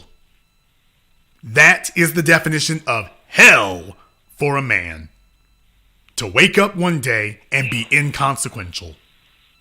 That if you died tonight, your children ain't really that tore up about it because they're like, yeah, well, we didn't really benefit when you were here. We ain't really going to lose nothing now that you're gone. I mean, it's like we knew you. He was high people, but we didn't really boss up because he was here. We're not going to lose nothing because he's gone. That's the definition of inconsequential. And your job is to avoid ending up in that state. Now that you see it can happen to him, take this as your warning. This can happen to you. Understood. Then get to it. Because the amount of work that you put in now, I know it seems difficult now because you haven't really had a role model to show you. Bro, you're going to look back on this in 2 years and be like, I'll be damned. I can't believe I was ever stressing out about 2 jobs and going to school. People do it every damn day. People do it every damn day. There's folks who got more than 2 jobs. They do it every damn day. You're going to look back on this in 24 months and be like, I can't believe I was stressing out about that. I really, looking back at it now, I can't believe because I was able to overcome that, which is why I mentioned at the beginning of the program. When you sacrifice, when you go through hardship, it shows you what you're really capable of. You're going to look back on this in a couple of years and be like, I can't believe I was stressing about this. I'll be damned. But at the beginning, it always looks insurmountable. It always looks like, oh, hell. Yeah, it always looks like that at the beginning. I want to hear back from you in 6 months. I'll be back with results. Thank you very much for giving us a call. Like I said, at the beginning, it always seems incredible. It's like, oh man, I got 2 jobs. Lordy. Ooh, 2 jobs in school? Lord. I don't know. How am I ever going to make it? Get there 2 years later, it's like, I'll be damned. I could do 2 jobs in school standing on my head. What I can't do is sit here and be broke. Now that I can't do for any amount of time. Let me get caller area code 980. You're on live with The Business. What's your name? Where you calling from? How you doing, man? This is Anthony from North Carolina. Anthony from North Carolina. Where at in North Carolina? That's Charlotte. Okay, Anthony. Sounds all soft and succulent. What's on your mind? I just wanted your take on, what's your take on trade versus degrees? So which one do you think is the best move? It depends on the person. If they are not inclined to be able to get a degree, they'd probably be better off going for a trade instead.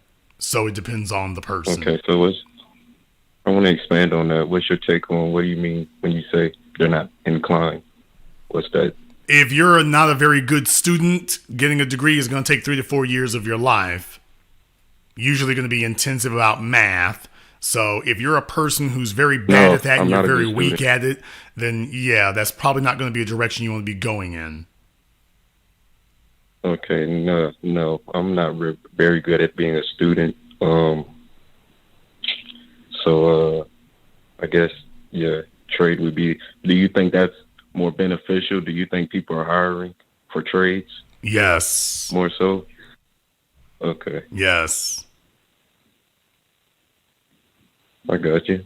Okay. What's your take on like felonies and how people would be able to get jobs with a felony, like finding a hard time trying to get a job with a felony? Okay, well, right now, dude, they got folks hiring for $15 and $18 an hour at Taco Bell. So if you're not able to get a job, it's probably because you got a drug habit that you don't want to drop. Not exactly. I've been working at Food Lion, did that for about 3 years. It's not moving up. I guess I'm just at the wrong ones. So it's not that great. It was like you said, I'm kind of going in with your podcast today, which is on, parenthood and not being ready for manhood. My situation is kind of very lacking. I stay with, I'm a mama's boy, so I stay with my mom. She's struggling. She's trying to see how I can elevate myself in trying to get financially stable while helping. First of all, how much money are you making now, sir? I only make about $13 an hour, and like 3 days out of the week. Okay, so how old are you? I just turned 30 this year. Okay, you're working only 3 days out of the week. Why the hell do you not have a second job? Just the fact of what's paying, what's Walmart. Okay. I tried them, got knocked down because of a felony. Okay. McDonald's. First of all, Walmart hires felons. Walmart hires felons all the time. So I don't know what the hell you're talking about there. Sir, in Charlotte, sir. I'm not going to argue with. I'm not going to argue with over that. I guess it depends on what your felony. It depends on what your felony is for, sir. Okay, it's for theft. Yikes! Well, I wonder why Walmart wouldn't want to hire a thief.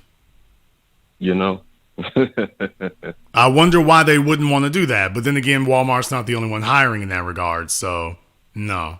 Well, then again, it was only 5 years ago. So, going down the wrong path, like you said, not ready for manhood, took the wrong decisions, trying to correct my decisions. It's kind of hard trying to do that. Been working warehouse, temp jobs for about 5 years. That's my second job, but they pretty much slowed down. About 5 agencies I've been with. It's just dry, man. I don't have a car.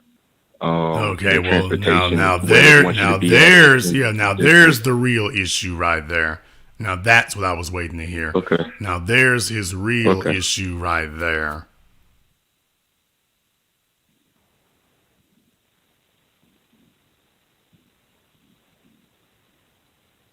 So what's your verdict on it?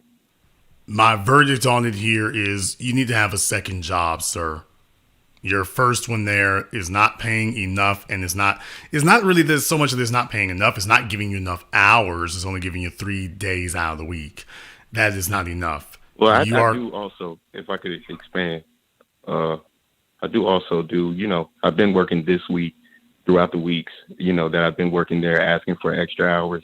For some reason, they're short on the store. For some reason, lucky me, the store has had another store that's moved in right beside it, somehow shutting down everything that we have.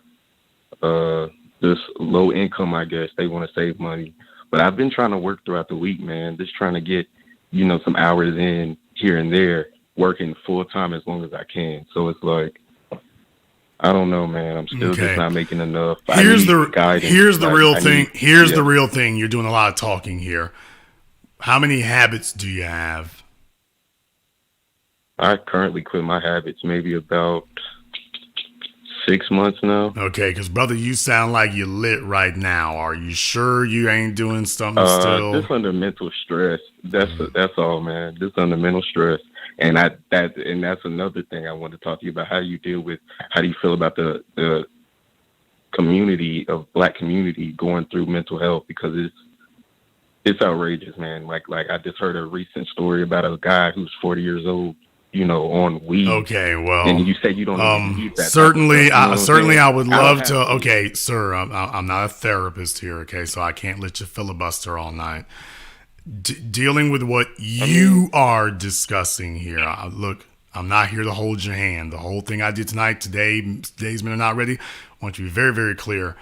I'm not here to hold your hand any more than Walmart was. So let me be very, very clear. I mean, I understand that. Okay. I hear your podcast. Okay. I'm very aware of that. Less talking, more listening. I'm not here to do that. What I am here to do is explain to you here. Here is what is expected of you. Your mission, whether you choose to accept it or not, you are to get a second job. I do not care if you have to bicycle there. By the way, I just bought a very expensive one. But I don't care what you have to do.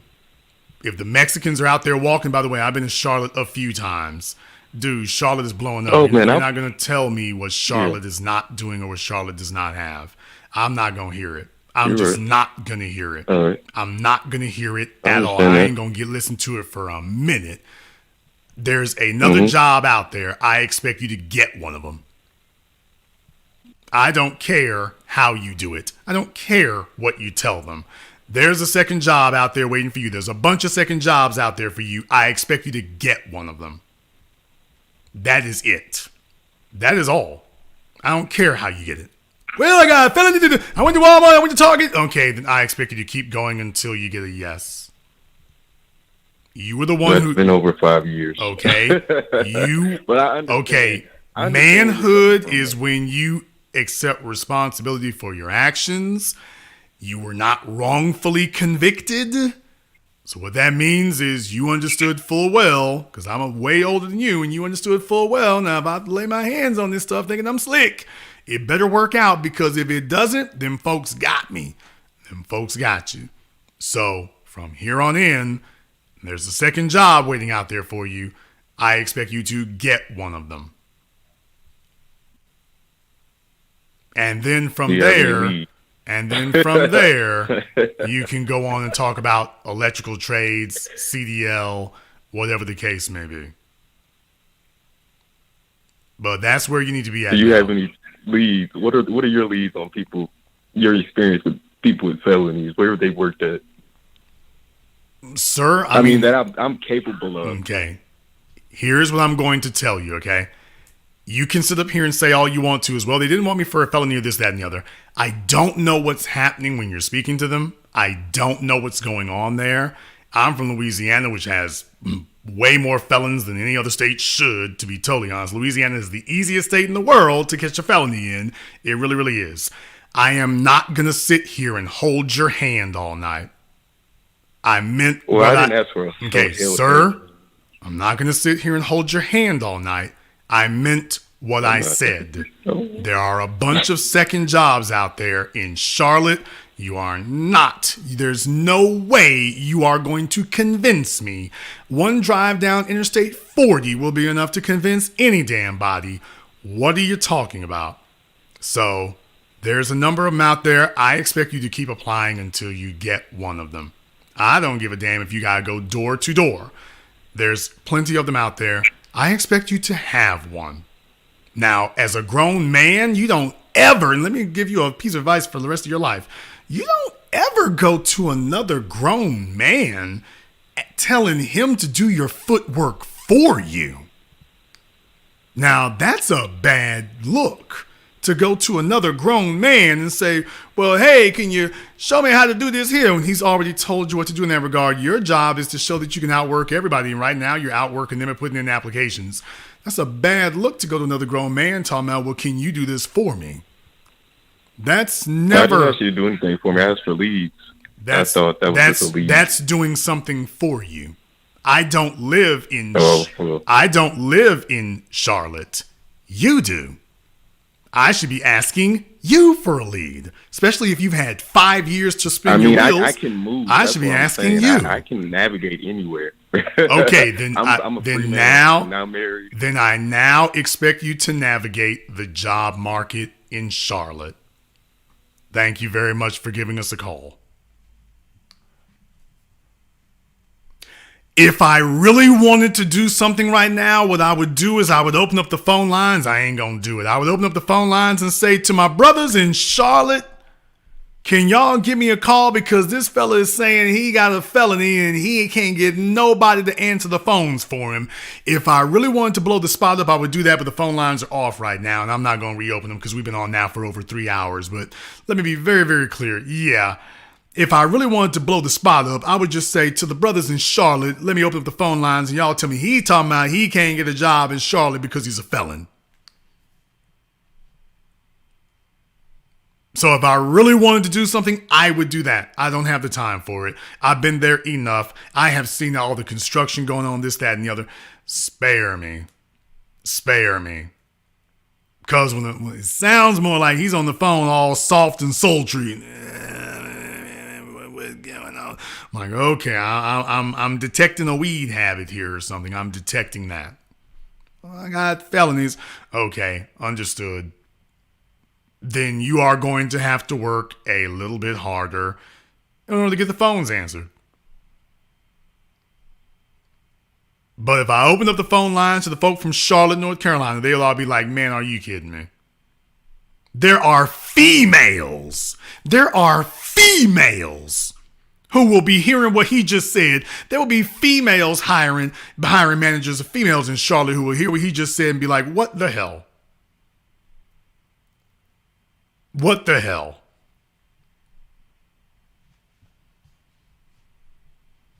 So like I said, I'm saving us a bunch of time. No, I expect you to get up and get out there and get that. But you're doing the bull jive around. You need to make some decisions. I expect you to get up and get after it. They're not ready. Guess what? You're about to get ready.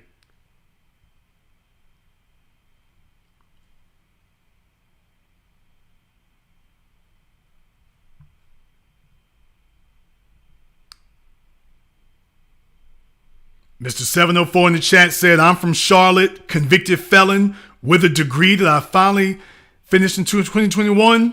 Dude's looking for an excuse. All I got to do is just tell you, drive up Interstate 40 one time through Charlotte. It's like, man, are you kidding me?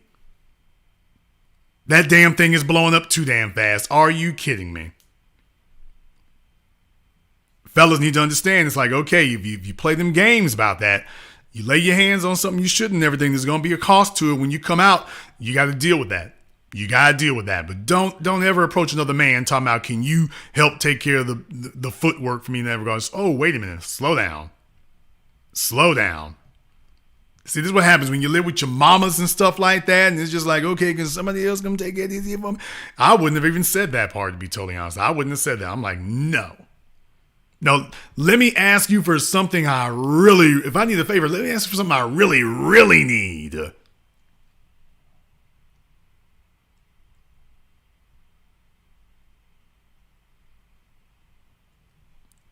Just trying to tell you. You better get ready out here. For the young men who don't have that, you better get ready out here. Now, I know most of you have not been prepared. Well, guess what? You've got 2.3 minutes to get ready. If you're new here to the business, welcome to the program to lay the foundation upon which all these copycats and fakers will be stealing everything here next week. Click that red subscribe button, click that yellow notification bell, and if you haven't considered joining our Patreon, the link is in the description. You definitely want to be on board for that here. We'll be doing that tomorrow, probably around noontime central, so be on board for that as well. This is the place where it goes down. We've done a lot of broadcasts here lately because I had a lot on my mind, but definitely I'm glad to be able to break bread with the family in this regard. And this concludes tonight's broadcast of The Business. I am your host, your brother, your humble servant, Mr. Jason Black. And until next time, my brothers and my sisters from around the world, remember, handle your business, or your business is definitely going to handle you.